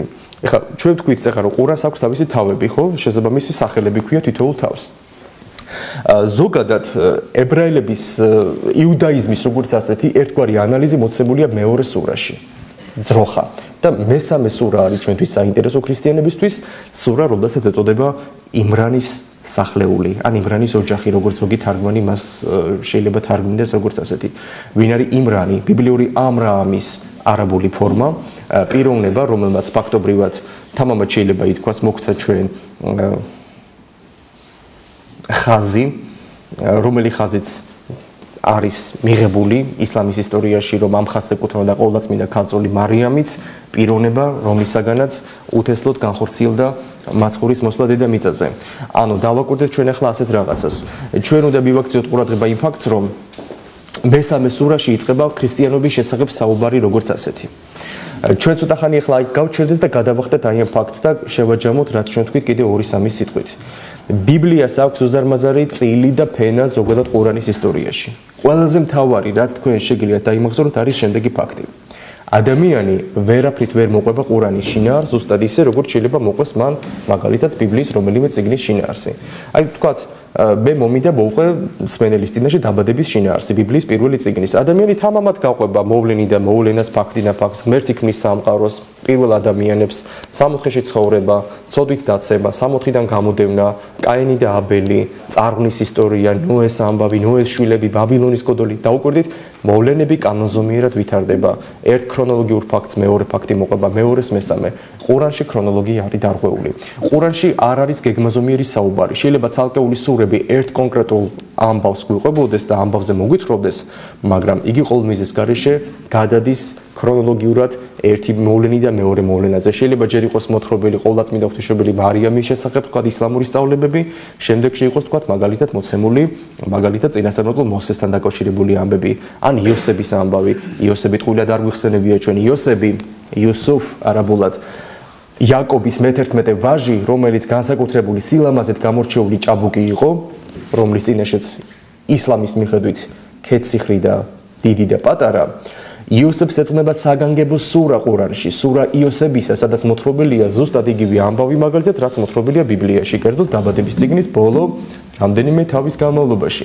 ეხლა ჩვენ წეგად ვახსენეთ, რომ ყველა ბიბლიური წინასწარმეტყველი ყურანში გადასული არ არის, მაგრამ დაახლოებით 22-მდე წინასწარმეტყველის სახელი გვხვდება ჩვენ როგორც ბიბლიაში, აგრეთვე ყურანშიც. ანუ ყურანი იმეორებს მათ განსაკუთრებულ საკრალურ მნიშვნელობას. აი პირადად მე ჩემს წიგნში, რომელიც სოფლიო რელიგიების ისტორიას ეხება და ერთ-ერთი თავი ისლამზეა, რამდენიმე კლასიფიკაცია მაქვს გაკეთებული სტუდენტებისათვის. ანუ რა კლასიფიკაციურ ჯგუფებად შეიძლება წარმოვადგინოთ მაგალითად წინასწარმეტყველთა ფენა, როგორც ასეთი ყურანის ტექსტში. ჩვენ ერთი წუთი ამას თავი დავანებოთ და გვერდზე გადავხედოთ, აი გვერდზე რაც წერია, ანუ უფრო სხვანაირად განზოგადებული სახით შევაჯამოთ და დავინახოთ, რომ თქვათ, ზოგიერთ წინასწარმეტყველზე განსაკუთრებით არის აქცენტი გადატანილი, ძალიან დიდი ყურადღება ეთმობა მას, ზოგიერთზე შედარებით უფრო ნაკლებად. აი მაგალითად, ადამისა და ევას ისტორია თავიდან ბოლომდე არის მოცემული ყურანში, ზუსტად იგივე სიტუაციით. მაგრამ ეხლა ჩვენ განსხვავებები გვაინტერესებს. ზუსტად იგივენაირად, თქვათ, აი ღმერთმა შექმნა ადამი მიწის პერისაგან, რაც წერია ბიბლიაში, ეს მე მგონი ყველამ კარგად იცის. იბადება კითხვა, რომ ყურანი რა განსხვავებებს ამბობს ამასთან დაკავშირებით. პირველი ის, რომ საერთოდ ისლამური თეოლოგიის მიხედვით ადამი როგორც ღვთისხატება და მსგავსება, როგორც ტვიფარი, სულიწმინდისა, თავისუფალი ნების მატარებელი პიროვნება გაგებული არ არის. ყურანში ჩვენ ბოლომდე ვხვდებით, რომ ადამიანი როგორც ასეთი, მისი თავისუფალი ნება მიჩქმალულია. ხატება და მსგავსება კი ყურანმა პირდაპირ მნიშვნელობით გაიგო, რომ ეს შეიძლება იყოს რაღაცა ფიზიკური მსგავსება და ამიტომ რა თქმა უნდა უარყო ქმნილების, ანუ ადამიანის რამენაირი ტიპის მსგავსება უზენაეს შემოქმედთან. ანუ ეს მომენტი იქ უგულებელყოფილია. ჩვენ ახლა ამას თავი დავანებოთ და დავინახავთ, რომ იქ მაინც პატარ-პატარა ნიუანსებია. მაგალითად, ღმერთი ქმნის სამყაროს, ქმნის ადამიანებს და ღმერთი ეუბნება თავის ანგელოზებს. თაყვანი ეცით თქვენ ჩემს მიერ შექმნილ ადამიანს, ანუ პირველ ადამიანს, ხო? ჩვენ იქ ხედავთ, რომ ღმერთს უჯანყდება ერთ-ერთი ანგელოზი. ერთ-ერთი ანგელოზი გამოდის და ეუბნება ღმერთს, რომ შენ იგი შექმენი მიწისაგან, ხოლო მე ვარ შექმნილი ცეცხლისაგან, პარალელი ყურანის ამ შემთხვევაში ფსალმუნთან, რომელმაც შექმნა ანგელოზი მისი სულად მსახურნი მისნი ალად ცეცხლისა, ანუ ყურანიც აღიარებს, რომ ჰაერისა და ცეცხლის ორი მატერიალური სტიქიონისაგან არიან შედგენილი ანგელოზები, ხოლო მესამე სტიქიონი თქვათ მიწა ფიგურირებს ადამიანში, როგორც ასეთი პირველ ადამიანში, ამიტომაც ანგელოზი ეუბნება ღმერთს, მე უპირატესი ვარ, ამე თუ მე მიწისაგან არა ვარ შექმნილი, ანუ მე არ ვცემ მას თაყვას. ანუ იწება კონფლიქტი ღმერთსა და ანგელოზის შორის, ანუ ანგელოზი უჯანყდება ღმერთს ადამიანის გამო. თქვათ ანალოგიური იდენტური შინაარსის მატარებელი სწავლება, თქვათ ბიბლიურ სამყაროში ჩვენ არ გვხვდება. ანუ 50-50-ია. გარკვეული წინასწარმეტყველებისა და მოციქულების და ბიბლიური პერსონაჟების ცხოვრება და ინფორმაცია მათ შესახებ, მეგობრებო, ზუსტად იგივენაირი კუთხით შეიძლება გვხვდებოდეს ჩვენ ყურანში, ხოლო 50% როგორც ასეთ იყოს დამატებული, ერთგვარად არაბული ფანტაზიით გამდიდრებული და ისლამური თეოლოგიის მიერ შექმნილი და დამატებული. მაგალითად, გავახსენოთ სხვა ისტორია. თქვათ, ჩვენთვის ყველაზე უფრო საინტერესო, მაცხოვარი ჩვენი იესო ქრისტე. ყურანი უარყოფს წმინდა სამების დოგმას როგორც ასეთი და არ მიიჩნევს, რომ იესო ქრისტე იყო განკაცებული ღმერთი. ყურანის მიხედვით იესო ქრისტე არის აღმატებული ყველა მოციქულზე და წინასწარმეტყველზე, რომელნიც საუკუნეების განმავლობაში დედამიწაზე მოვიდნენ და მათგან განსხვავებით იესო ქრისტე სასწაულებრივად ჩაისახა და მოვიდა დედამიწაზე. იგი დაიბადა ქალისაგან, რომელიც ფაქტობრივად მამაკაცთან ურთიერთობაში შემჩნეული არასდროს არ ყოფილა. მარადის ქალწული იყო მარიამი მის შობამდე და მის შემდეგაც. ანუ ყურანმა სრული თანხმობა გამოაცხადა ქალწული მარიამის მარად ქალწულებაზე. ამ შემთხვევაში, ასე ვთქვათ, ხელი ჩამოართვა ქრისტიანობას, მაგრამ ყურანმა უარყო ის თუ ვინ დაიბადა მისგან.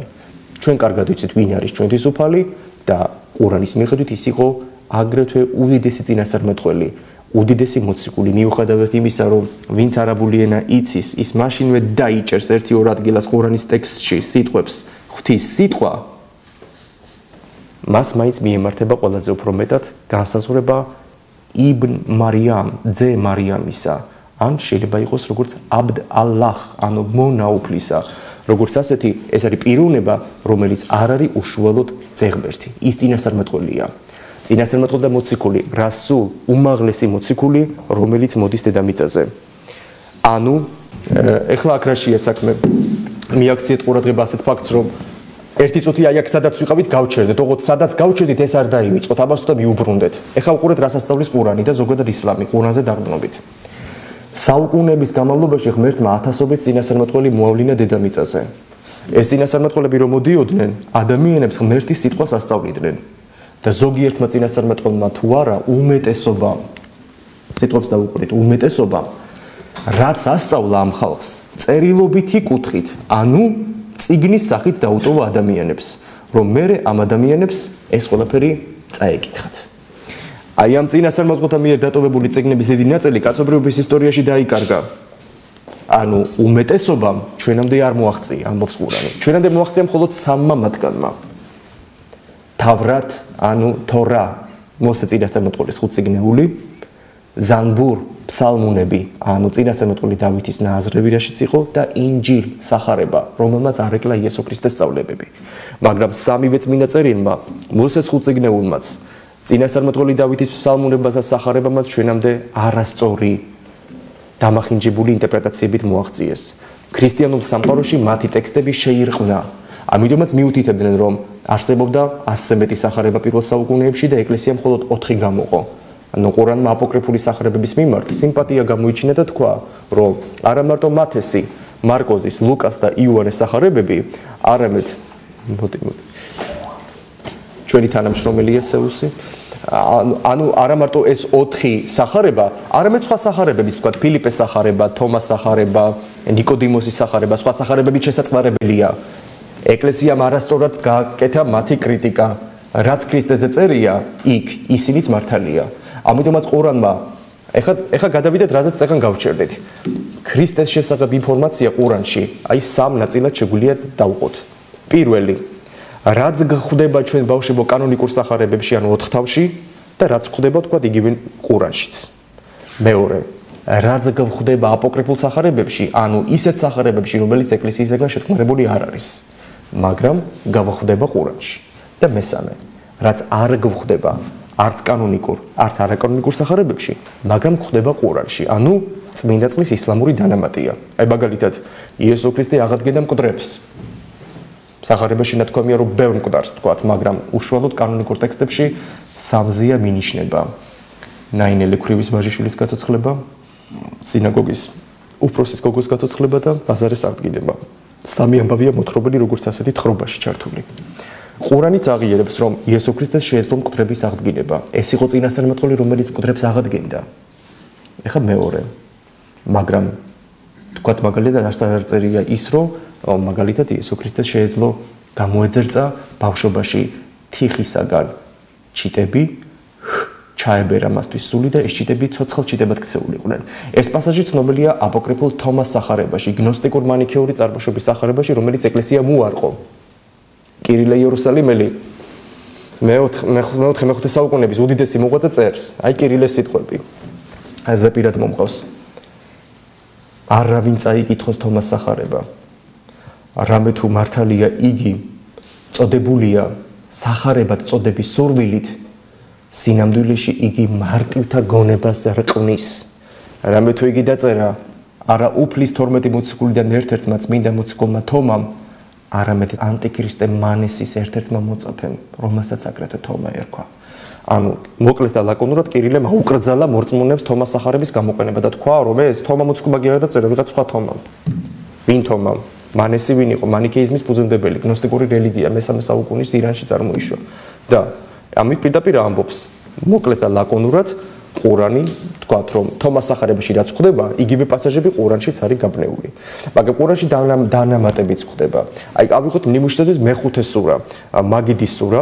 მაგიდის სურაში ნათქვამია რომ იესო ქრისტეს ეუბნებიან ებრაელები, გარდამოგული ზეციდან ტაბლა სანოვაგით ახსავსე. ანუ ჩვენ რომ დავრწმუნდეთ ჩვენს ღვთიურობაში, ჩვენ გვინდა რომ დავინახოთ რაღაც სასწაული, არაბუნებრივი სასწაული. სახარებაში მაცხოვარი არასდროს არ აკეთებს არაბუნებრივ ადამიანების ცხონებისათვის არასაჭირო სასწაულს. თქვათ მას შეეძლო მაგალითად რომ მაგიდეს კამად გადაექცია, მაგრამ კითხვა იბადება რომ ვის ჭირდებოდა ეს ხო ჯამბაზობა, ცირკის მუშაკის ქმედება არის. მაცხოვარი არ ართობდა ადამიანებს დაიმახსოვრეთ, ანუ სასწაულები ეს არ იყო სანახაობები როგორც ასეთი. მაცხოვარი აკეთებს იმ სასწაულებს, რასაც ადამიანებს ჭირდებოდა, თქვათ ბრმა იყო და თვალის ახელა მისთვის აუცილებელი იყო, შიოდათ და 5 პური 5000-ად იმიტომ გადააქცია. სიტყვაზე მომბობ, ანუ რაც მე მჭირდება, რაც აუცილებელია, ეს არის ჯანმრთელი სასწაული, რომელიც მე მომეცა. თუმცა თუ ადამიანებისთვის აუცილებელი იყო კარგი გაგები და მათი რწმენაში გამტკიცებისათვის ყოველ მიზეზს გარეშე იყო დაშვებული, ასეთი მომენტებიც ხდება, თქვა წყალზე გაიერა ისე რომ თქვა არ ჩაიძირა. ანუ ესეთი სასწაულები მის ღვთაებრივი წარმოშობას და მის ზეციდან მოვლენებას და ღვთისძეობას ადასტურებდა. ანუ რის თქმა გვინდათ ჩვენ. ყურანში ასეთი მომენტი არის, რომ ებრაელები მას ეუბნებიან, რომ ციდან მაგიდა ჩამოიყვანოს. მაცხოვრისა და უზენაესი ღმერთის დიალოგში არის ასეთი საუბარი, რომ ღმერთი მას ეუბნება, რომ მე გარდამოგივლენ შენ ამ ტაბლას, ანუ შევასრულებ ამ სასწაულს და თუ ამ სასწაულის მერეც არ ირწმუნეს შენი, ანუ არ მოგისმინეს შენ, ანუ ვინ ებრაელებმა, რომელნიც ითხოვენ ამას, მაშინ დავსჭიმათ იმ სასჯელებით, რომელიც სასჯელები და ჯერ არავინ არ დამისჭია არსებული სამყაროებიდან, როგორც ასეთი. ანუ ეს სასწაულიც ხდება, მაგრამ ეხლა აქ რა არის გასამახვილებელია ყურადღება, იესო ეუბნება ღმერთს, რომ მოუხდინოს ეს სასწაული. მას თვითონ არ შეუძლია სასწაულის მოხდენა, თუ ღმერთი მას არ დაეხმარა. ეს ნიშნავს, რომ ყურანში უარყოფილია ქრისტეს ღვთაებრიობა, ანუ ქრისტეს როგორც ღმერთს ახარება შეუძლია, რომ თვითონვე ხელეწიფება სასწაულის მოხდენა. გასაგებია ხო, მის იპოსტას, ძე ღმერთის იპოსტას შეუძლია განკაცების შემდგომ თვითონვე მოახდინოს სასწაული ადამიანების წინაშე. გასაგებია ხო, მამაო, რამე თუ შენ მომავლინე მე იოანეს სახარებაში არის მიმართვა მამა ღმერთისადმი, რომ ეს მიმართვა კიდევ ერთხელ აცნაურებს იმას, რომ ადამიანები მიხვდნენ იმას, რომ ეს არ არის თვითმარქვია მოციქული, ეს არის ღვთისძე უშუალო, რომელიც ჩვენთვის მოვიდა. ყურანში ანტი-სახარებისეული განწყობა იგრძნობა იმით, რომ ყველგან ხაზგასმულია, რომ იესო ქრისტეს სასწაულს აკეთებს მხოლოდ ალლაჰის, ანუ ღმერთის დახმარებით.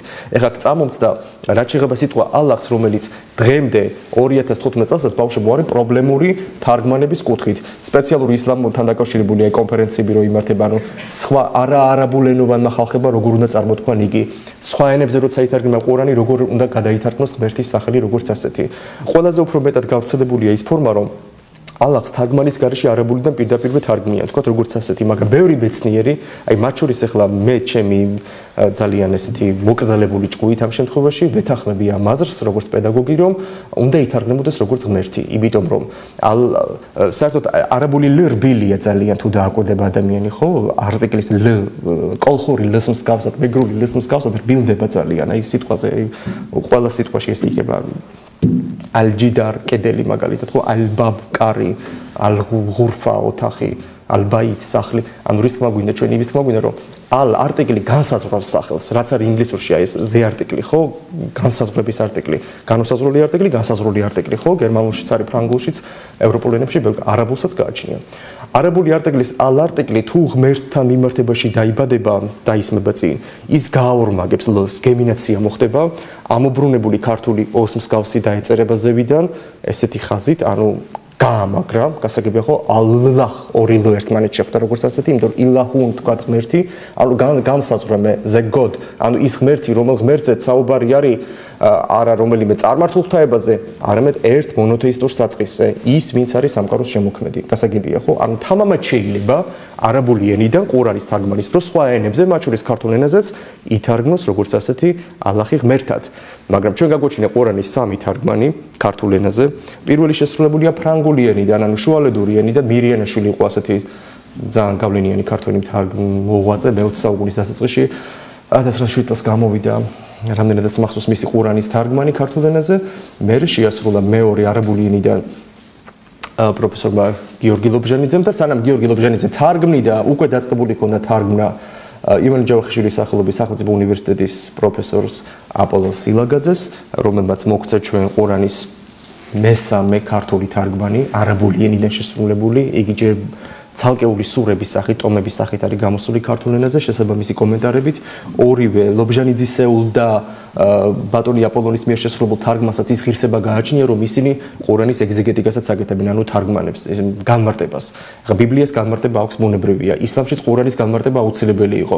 ამიტომაც მე-19 საუკუნეებიდან შეიქმნა სკოლები, მეგობრებო, სკოლები, რომელიც მოგცემდა ყურანის ტექსტის ინტერპრეტაციას, ჰერმენევტიკას, ეგზეგეტიკას, ანუ მათ განმარტებას, რა იგულისხმებოდა მასში სინამდვილეში და თქვა რა არ უნდა გვეგულისხმა.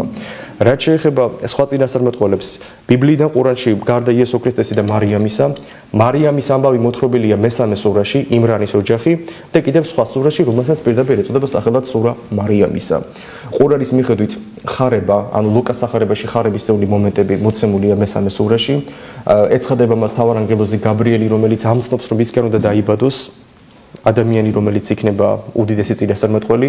ამის შემდეგ იწყება დიალოგი მარიამსა და მთავარანგელოზ გაბრიელს, ჯაბრაილ ფორმით არაბულად მთავარანგელოზს შორის და ეუბნება ხო მარიამი, როგორ იქნება ეს, რამე თუ მე არ ვიცი მამაკაცი არასდროს და მე ვიცით რომ მასთან შედის მარიამთან საჭმელის შესატანად წინასწარმეტყველი იოანე ნათლისმცემელის მამა ზაქარია, რომელიც გაუცებული რჩება, როდესაც დაინახოს, რომ საჭმელი მარიამს უკვე იქ დახვედრილი აქვს.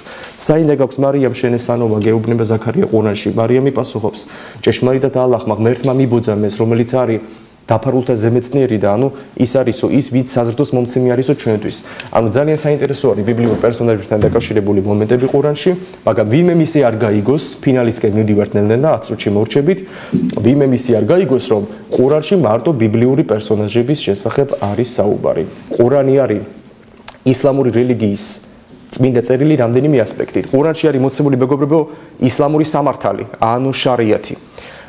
როგორ უნდა იცხოვროს ადამიანმა, რა ეკრძალება და რა არ ეკრძალება. აი თქვათ, აი ყველაზე უხეში და სასაცილო მაგალითები რომ მოვიყვანოთ, თქვათ, რატო არ შეიძლება ღორის ხორცის ჭამა მაგალითად, რატო არ შეიძლება აზარტული თამაშები, რატო არ შეიძლება თქვათ მაგარი ალკოჰოლური სასმელების დალევა, მიღება და ასე შემდეგ, ხო?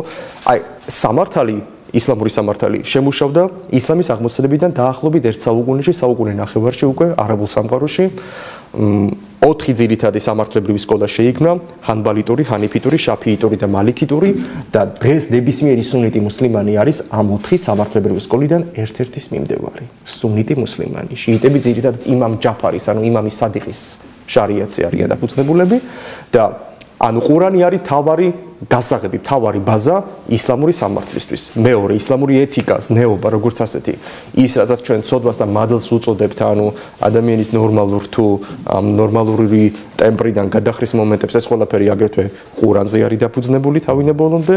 მესამე ისლამის დოგმატური სწავლება ბავშვებო, დოგმატური სწავლება, ანუ სწავლება ღმერთზე, ანგელოზებზე, სულის უკდავებაზე, ჯოჯოხეთზე, სამოთხეზე.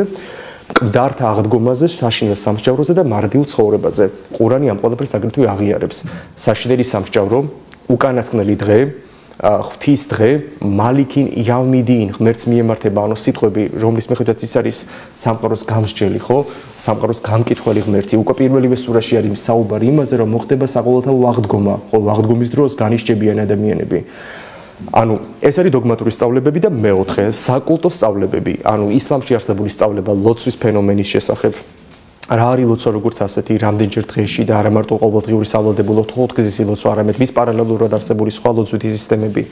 სწავლება მარხვის შესახებ, სწავლება თქვათ ჯიჰადის შესახებ, რომელიც ძალიან მრავალპლანიანია, ანუ ძალიან ბევრ ამას მოიცავს. ვიღაცას ჯიჰადი გონია, რომ აუცილებლად არის იარაღით სროლა და ისლამის დაცვა, ასე. სინამდვილეში სრულიად სხვაგვარი კუთხით უნდა დავინახოთ, რომ ისლამი ყოველ მიზეზს გარეშე ჯიჰადის ქვეშ გულისხმობს მაგალითად რას?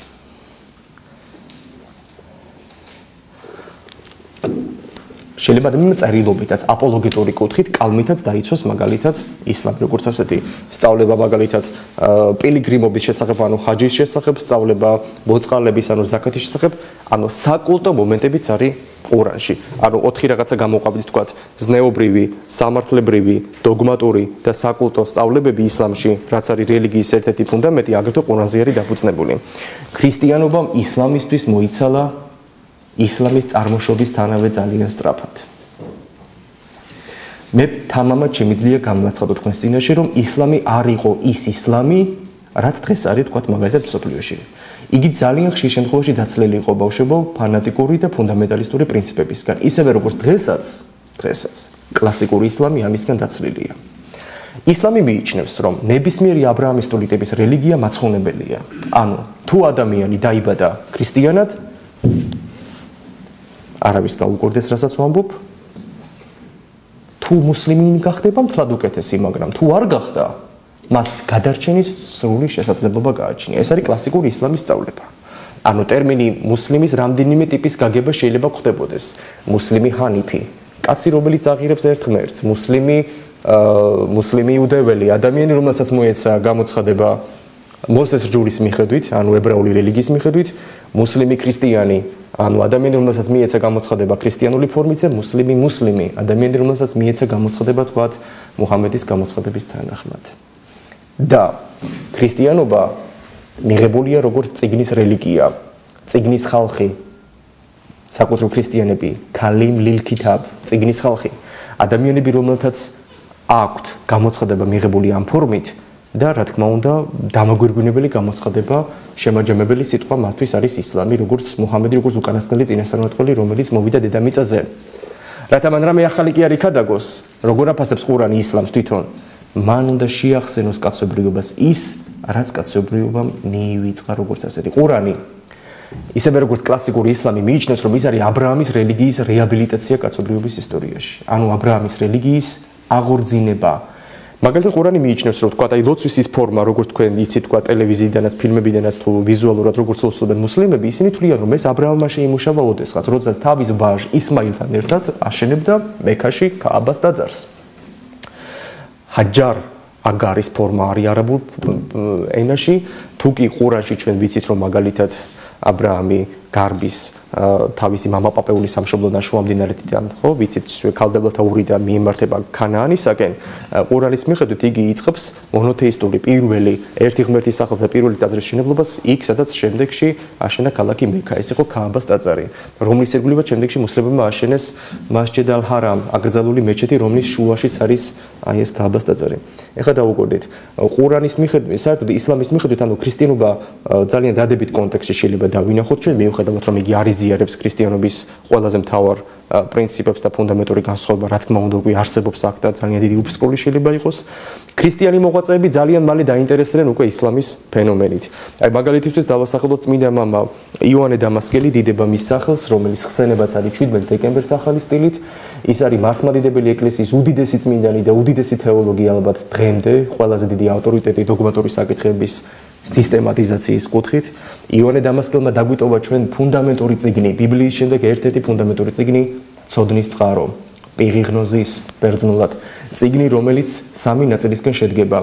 ჩვენ ამ ლექციაზე გვაინტერესებს მისი მეორე ნაწილი, ერესების შესახებ, ერესების საწინააღმდეგოდ დაწერილი ნაწილი. იოანე დამასკელი იყო ეთნიკურად არაბი, ეროვნებით არაბი იყო, მაგრამ ეკუთვნოდა ბიზანტიურ სამყაროს. იგი წერდა ბერძნულად. მისი მამა, ისევე როგორც მისი მეგობარი, ხალიფა ალ-მანსურის კარზე იყვნენ საკმაოდ გავლენიანი თანამდებობის პირები და თქვენ უნდა იცოდეთ ასეთი ფაქტი და ასეთი აუცილებელი მომენტი, რომ იოანე დამასკელი იყო პირველი ქრისტიანი ავტორი, რომელმაც თავის აი ამ თხზულებაში მეასე თავი სპეციალური დანართი გააკეთა ისლამის შესახებ, მუჰამედის მწვალებლობა და გზააბნეული მოდგმა უწოდა ამ ახალი რელიგიის მიმდევრებს. თავიდანვე განიხილა ისლამის წარმოშობა, მისი ყველა სუსტი პუნქტი გაშალა, ქრისტიანული პასუხები გაგვცა მაგ ყველაფერზე, მოახდინა ჩვენი რელიგიის აპოლოგია, ანუ სრული დაცვა და მანვე განაქიქა, ანუ გააკრიტიკა ყურანი, რომელსაც უწოდა რაღაცა სასაცილო ამბების კრებული.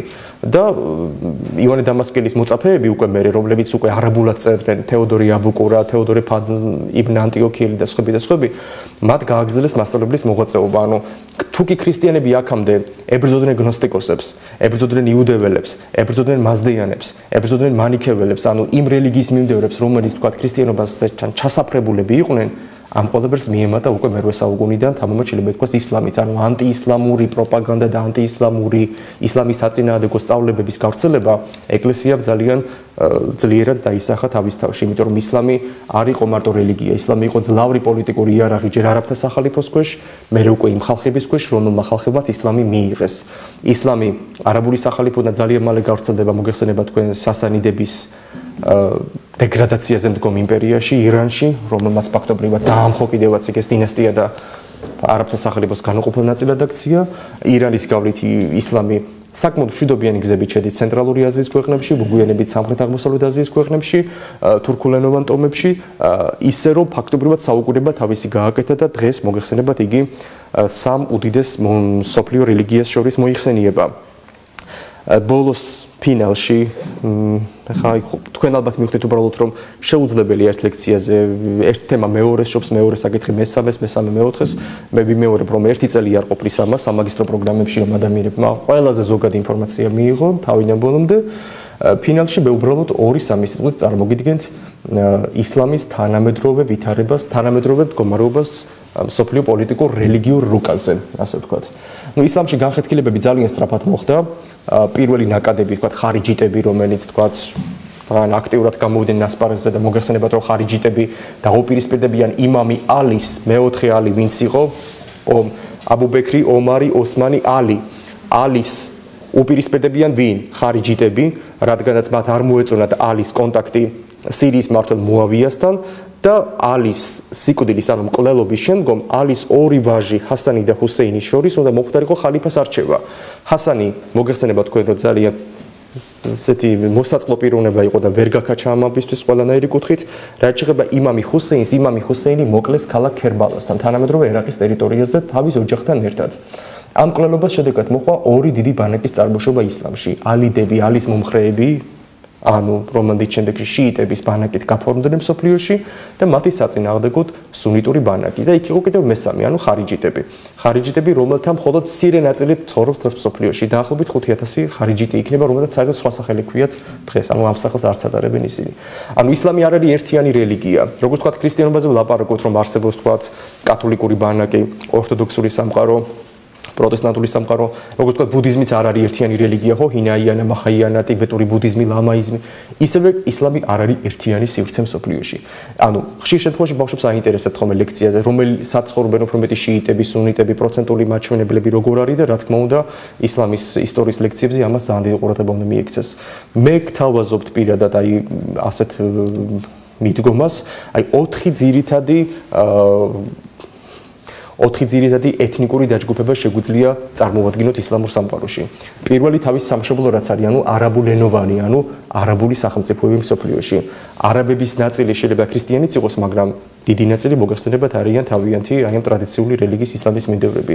ესე იგი, არაბული მოდგმის მუსლიმები მსოფლიოში, რომანი ძირითადად წარმოდგენილნი არიან ჩრდილოეთ აფრიკაში, მახლობელ აღმოსავლეთში, მცირე აზიაში, ხო? დაახლოებით 25-ზე მეტი სახელმწიფო შეიძლება ჩამოვთვალოთ ჩვენ არაბული ქვეყნები, რომელიც ისლამს მისდევენ, ერაყი, სირია, საუდის არაბეთი, იემენი, გაერთიანებული საამიროები, ომანი, იორდანია, ლიბია, ეგვიპტის არაბთა რესპუბლიკა, ალჟირი და ასე შემდეგ. მეორე დიდი ეთნიკური ნაკადი ეს არის ინდო-ირანული ქვეჯგუფი. ინდო-ირანული ქვეჯგუფი, აქ შედის თქვათ ირანი, ავღანეთი, პაკისტანი, ტაჯიკეთი. მესამე დიდი ჯგუფი ეს არის თურქულენოვანი ისლამური სამყარო. არ მარტო თურქეთი, არამედ ზოგადად უიღურები, ყირგიზები, ყაზახები, ყალმუხები, თურქმენები, ანუ ყველა ის ხალხები, რომელიც ისლამს მისდევენ და ეთნიკურად არიან ალათაური მოდგმის ხალხები, ანუ თურქული ენების ჯგუფს განეკუთვნება ლინგვისტიკაში მათი სალაპარაკო ენები და მეოთხე მალაიური ქვეჯგუფი. მალაის არქიპელაგის კუნძულებზე ისლამი ვრცელდება დაახლოებით მე-14, მე-15, მე-16 საუკუნეებში, ანუ გვიანდელ შუა საუკუნეებში, ძირითადად სუფიურ მისტიკური და სავაჭრო ურთიერთობების შედეგად და დღეს მოგეხსენებათ, რომ სამხრეთ-აღმოსავლეთ აზიაში მალაიზია, ისევე როგორც ინდონეზია, მათი ჯამურად მათი მოსახლეობა მოგეხსენებათ 200-300 მილიონს ეჭარბებს, დღეს არიან ისლამის მიმდევრები. ეხლა ეს იმას არ ნიშნავს, რომ მუსლიმები არ ცხოვრობენ თქვათ ან ევროპაში, ან ამერიკაში. აქ რა პოზიციიდან ამოვედით? პროცენტული მაჩვენებლებით, ანუ 90%-ზე მეტი მოსახლეობის არის ისლამის მიმდევარი, თქვა ამ სახელმწიფოებში. ასეთი ტიპი ყველაზე დაბალი მაჩვენებელი მსოფლიოში არის სამხრეთი ამერიკა. ანუ ყველაზე ცოტა მუსლიმი ცხოვრობს მსოფლიოში, კონტინენტებიდან ავსტრალიაში და სამხრეთ ამერიკაში.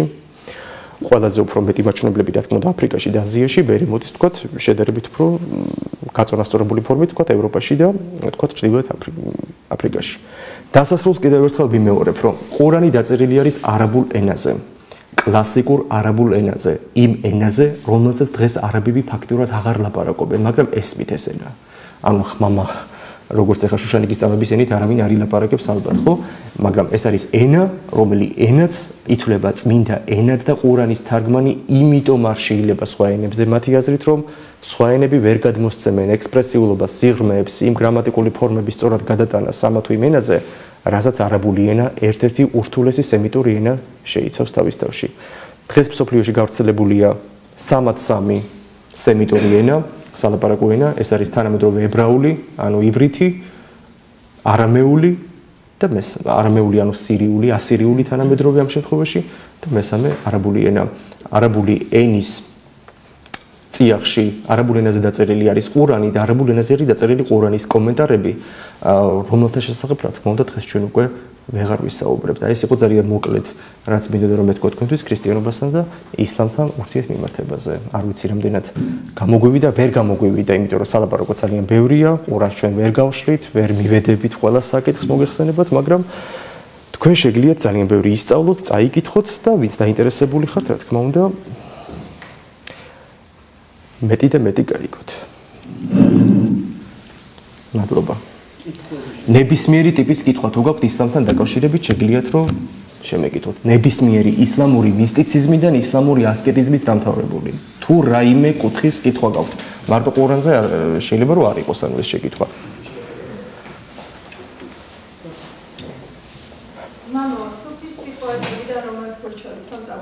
გააჩნია რას გულისხმობთ ჩვენ აქ გოგონა კითხვა ძალიან კარგია და მარტივი ინტელექტუალი ბავშვის კითხვა არის აშკარად სუფიზმი არის ისლამის სული და გული შეიძლება ითქვას ისლამის მთავარი მისტიკური მიმდინარეობა რომელიც მე-19 საუკუნიდან არის წარმოშობილი დაახლოებით შუა აზიაში სუფიზმს თავიდან ისლამი ძალიან ამრეზით უყურებდა შეიძლება ითქვას პირველი სუფისტები დაახრჩვეს საჯაროდ მდინარე ამუდარიაში სამხრეთ ტაჯიკეთში და უზბეკეთში რომელიც იყო მაშინდელი ისლამური ცივილიზაციის ორი დიდი ცენტრი სამარყანდი და ბუხარა თანამედროვე უზბეკეთის ტერიტორიაზე ირანს ეკუთვნოდა მაშინ სამანიდების დინასტია მართავდა იმ პერიოდისათვის ირანს და პირველი სუფიზმი უარყოფილი იყო ისლამის მიერ და მე გავიდა საუკუნეები და ისლამი მიხვდა ერთ რამეს რომ სუფიზმის გარეშე არაფერს ის არ წარმოადგენდა როგორც ასეთი ამიტომაც სუფიზმი არის ფუნდამენტი ბერკეტი მთავარი მამოძრავებელი სასიცოცხლო ძალა ერთ-ერთი ყველაზე მნიშვნელოვანი ნაკადი ისლამში რითაც არამუსლიმები ისლამით ინტერესდებიან ჩვენ ამაზე ლექცია არ გქონდა, მაგრამ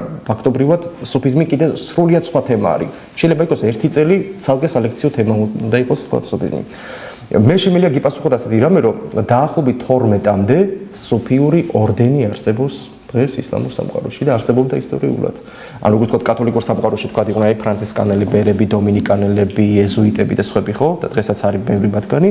აი რომელი სუფისტი იყო, სუფისტი თვითონ რა დაეკონკრეტებინა, ნახშაბიანთა ორდენის წარმომადგენელი, მევლავიანთა ორდენის წარმომადგენელი, ანუ რომელიღაცა ორდენს ეკუთვნოდა, რომელიღაცა საძმოში იყო გაწევრიანებული და თითოეულ საძმოს ჰქონდა გოგონა თავისი პრინციპები, თავისი ცხოვრების წესები, ზოგი ძალიან განყენებული იყო, ძალიან ასკეტური იყო, ზოგიერთი ძალიან ახლოს idi ამ ყველაფერთან.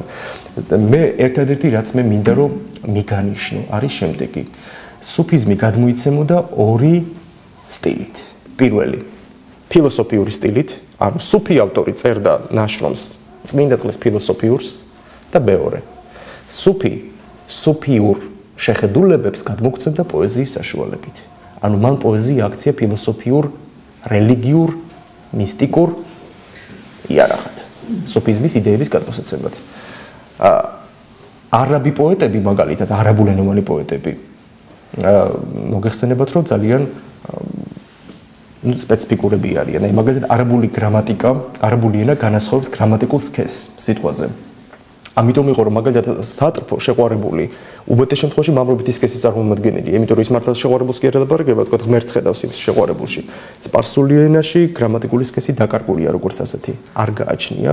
ამიტომაც ცოტა უფრო სპეციფიკური არის სპარსულენოვანი სოფიური პოეზია. კიდევ უფრო სპეციფიკურია თურქულენოვანი პოეზია. აი მაგალითად თურქები ცოტა გვიან ჩაერთვნენ ამ პროცესში. მიხრი ხათუნი, აგრეთვე სულთან ველედი, რომელიც იყო ჯალალედინ რუმის უმცროსი ვაჟი, ერთ-ერთი პირველი თურქულენოვანი პოეტი მსოფლიო ლიტერატურის ისტორიაში, მერე ნესიმი, მერე სხვები და სხვები, ანუ ესენი ტოლს არ უტებდნენ ფაქტობრივად ამ ყველაფერს, მაგრამ არაბებზეც და თურქებზეც უფრო მეტად, თქვენ წარმოიდგინეთ უზბეკებს, ტაჯიკებს, შუა აზიის ხალხებს ძალიან დიდი როლი აქვს ამ შემთხვევაში ალიშერ ნავოი, ეს არის უზბეკების რუსთაველი პიროვნება, რომელმაც მთელი ისლამური მისტიციზმი ჩატია ამ ყველაფერში, სხვადასხვა ალიშერ ნავოის თანამედროვე იყო უდიდესი სპარსელი პოეტი აბდურაჰმან ჯამი ჰერატში, თანამედროვე ავღანეთში და კამათობდნენ ერთხელ რომელი ენა ჯობია სუფისტურ მისტიკური ამბებისთვის, უზბეკური, ანუ ჩაღათაური ერქვა მაშინ, ძველი უზბეკური არის იგივე ჩაღათაური ენა თუ სპარსული და ტრაქტატიც აქვს დაწერილი ნავოის უზბეკური ენის უპირატესობა სპარსულთან მიმართებაში, ანუ უზბეკური უფრო კარგად გადმოსცემს, უზბეკური ზმნაო გაცილებით ძლიერია, გამოხატვის კუთხითო ვიდრე სპარსული ზმნა. მაგრამ მიუხედავად ეხლა რომ უზბეკებიც, თურქებიც, არაბებიც სპარსელებმა ალბათ სოფიზმში არადი წაიყვანეს, შეიძლება ითქვას, მედროშეები არიან სოფიურ მისტიკაში, თავიდან ბოლომდე მაგრამ იქაც განსხვავებულია გოგონა, ძალიან განსხვავებულია. ჰაფეზის მისტიციზმი სრულიად სხვა თემა არის აბსოლუტურად.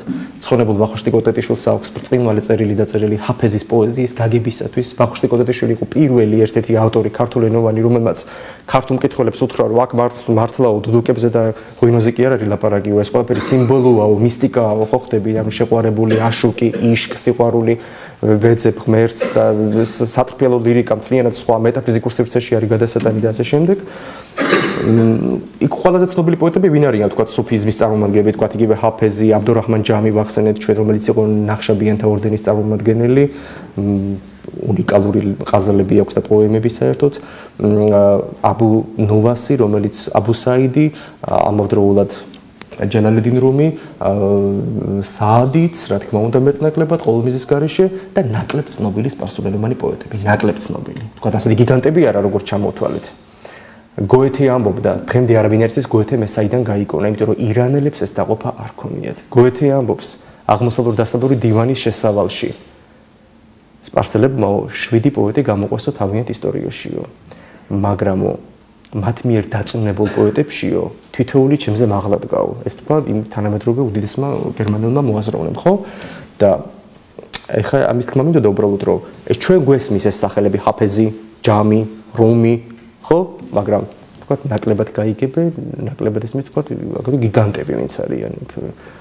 მაგრამ იმათ ფონზე აღარ ჩანან ისინი. არეთი უდიდესი პოეტი იყო.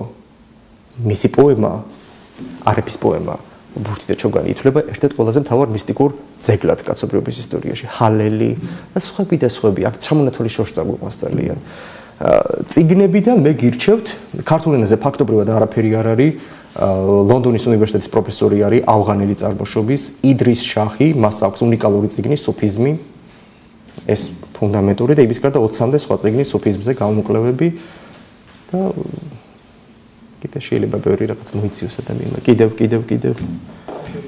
მევლავიანთა ორდენი თურქეთში ათათურქმა აკრძალა, მაგრამ მევლავიანური კულტურა, როგორც სოფიური კულტურა, დღემდე არსებობს. მართლასთან დაკავშირებით.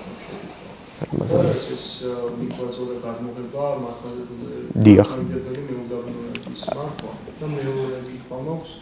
რაღაც ქალაქი არის დახურულიო, სადაც რაღაც ჰაერში გამოკიდებული ქვა არის. ნუ ეს ისეთ ადამიანურ თავს ჰაერში გამოკიდებული? არა, ალბათ აქ საუბარი არის იმაზე, შავ ქვაზე, რაც არის ისლამის ერთ-ერთი მთავარი მოლოცვის ობიექტი, ხო, პილიგრიმობა. არაბულად იქნება ალ-ჰაჯარულ ასვად, ალ-ჰაჯარ აქვა, ასვადუ შავი. ანუ შავი ქვა, რა არის შავი ქვა?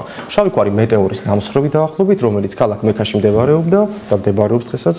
დაზიანდა იგი, დაიმტრა მეგობა რომ ქალაქი, აი ხა როგორ არის, ახლა დავუკვირდით. მუჰამედი მოღვაწეობდა ქალაქ მექაში. მექაში მუჰამედამდე, ანუ ისლამამდე არსებობდა ქააბას სამლოცველო, ქააბას ტაძარი, ეს იყო წარმართული კერპების ტაძარი მართკუთხედის ფორმის, რომელშიც იდგა ღვთაება-ჰუბალა და დაახლოებით 300-ზე მეტი სხვადასხვა კერპი, რომელიც გაანადგურეს მუსლიმებმა მერე. ერთადერთი კერპი, რომელსაც არ შეეხნენ, იყო არა ანთროპომორფული კერპი, არამედ ნატურალური კერპი, ანუ შავი ქვა, რომელიც მათ მიიჩნიეს, რა სწავლება არის შავ ქვაზე. ისლამი მიიჩნევს შავი ქვა უზენაესმა ღმერთმა აჩუქა ადამიანს, რომელიც იყო თეთრი ფერის და გაშავდა ადამიანთა წოდების გამო. რამე თუ მასში ადამიანი 60-ს ჭვრეტდა და შინაგანად. დღემდე ეს მიჩნეულია როგორც უდიდესი სიწმინდე. იგი დადგმული არის ქააბას ტაძრის ერთ-ერთ კუთხეში. აი ესე წარმოიდგინეთ, ქააბას ტაძარი, მართკუთხედი, მის ერთ-ერთ კუთხეში ინახება შავი ქვა. ეს ქააბას ტაძარს მოგეხსენება თქვენ, რომ გადასაფარებელი ზემოდან თეთრი და შავი ფერისა აქვს, იმის მიხედვით თუ წელიწადის რომელ ასტრონომიულ პერიოდში ვიმყოფებით ჩვენ, თქვა თუ ჰაჯის უშუალო რიტუალია, ფერი უნდა შეიცვალოს და ასე შემდეგ. ამ ქააბას ტაძრის ირგვლივ აშენდა მოგვიანებით უზარმაზარი სხვა საკულტო ნაგებობა, რომელსაც ეწოდება აკრძალული მეჩეთი, ანუ მის შიგნით, მის სივრცეში დაუშვებელია სისხლიანი მსხვერპლის შეწირვა. რაც ხოველის და ფრინველის წარდგა გამოჩნდეს, მისთვის ხელი შედაღება თქვა არშილება. ანუ არის ყველაზე საკრალური ადგილი. არამუსლიმები ქააბას სივრცეში არ დაიშვებიან. ეს როგორც ქალაქ მექაში, აკრძალულია თავიდან ბოლომდე. მარხვას რაც შეეხება, მარხვა მე მარტო ერთადერთ რამეს მიგანიშნებთ. მუსლიმებს ასეთი გაგება აქვთ, რომ მუსლიმი რომელიც მარხულობს და განიცდის შიმშილის გრძნობას, იგი განიცდის იმას, რას გრძნობს გაჭირვებული და ღარიბი ჭამის პერიოდში. ანუ მარხვას არა მარტო რელიგიური, სოციალური დატვირთვაც გააჩნია კლასიკურ ისლამურ დოქტრინაში. იგი თვლის, რომ იგი თვლის აი ეს რაღაცას ბავშვებო, მეგობრებო, რომ ისლამი არის მარხვა არის მუსლიმისთვის როგორც ასეთი თანასწორობა ამავდროულად სოციალურად სხვადასხვა ადამიანების დაბლამდგომ პიროვნებებზე. ანუ სოციალურ თანასწორობას დიდ ყურადღებას აქცევს ამ შემთხვევაში, როგორც თქვა ჰაჯის დროს ყველას ერთნაირი შესამოსელი უნდა ეცვას, თქვა ეს თეთრი იკარგება, ანუ განსხვავება, თქვა დიდარს, ღარიბს,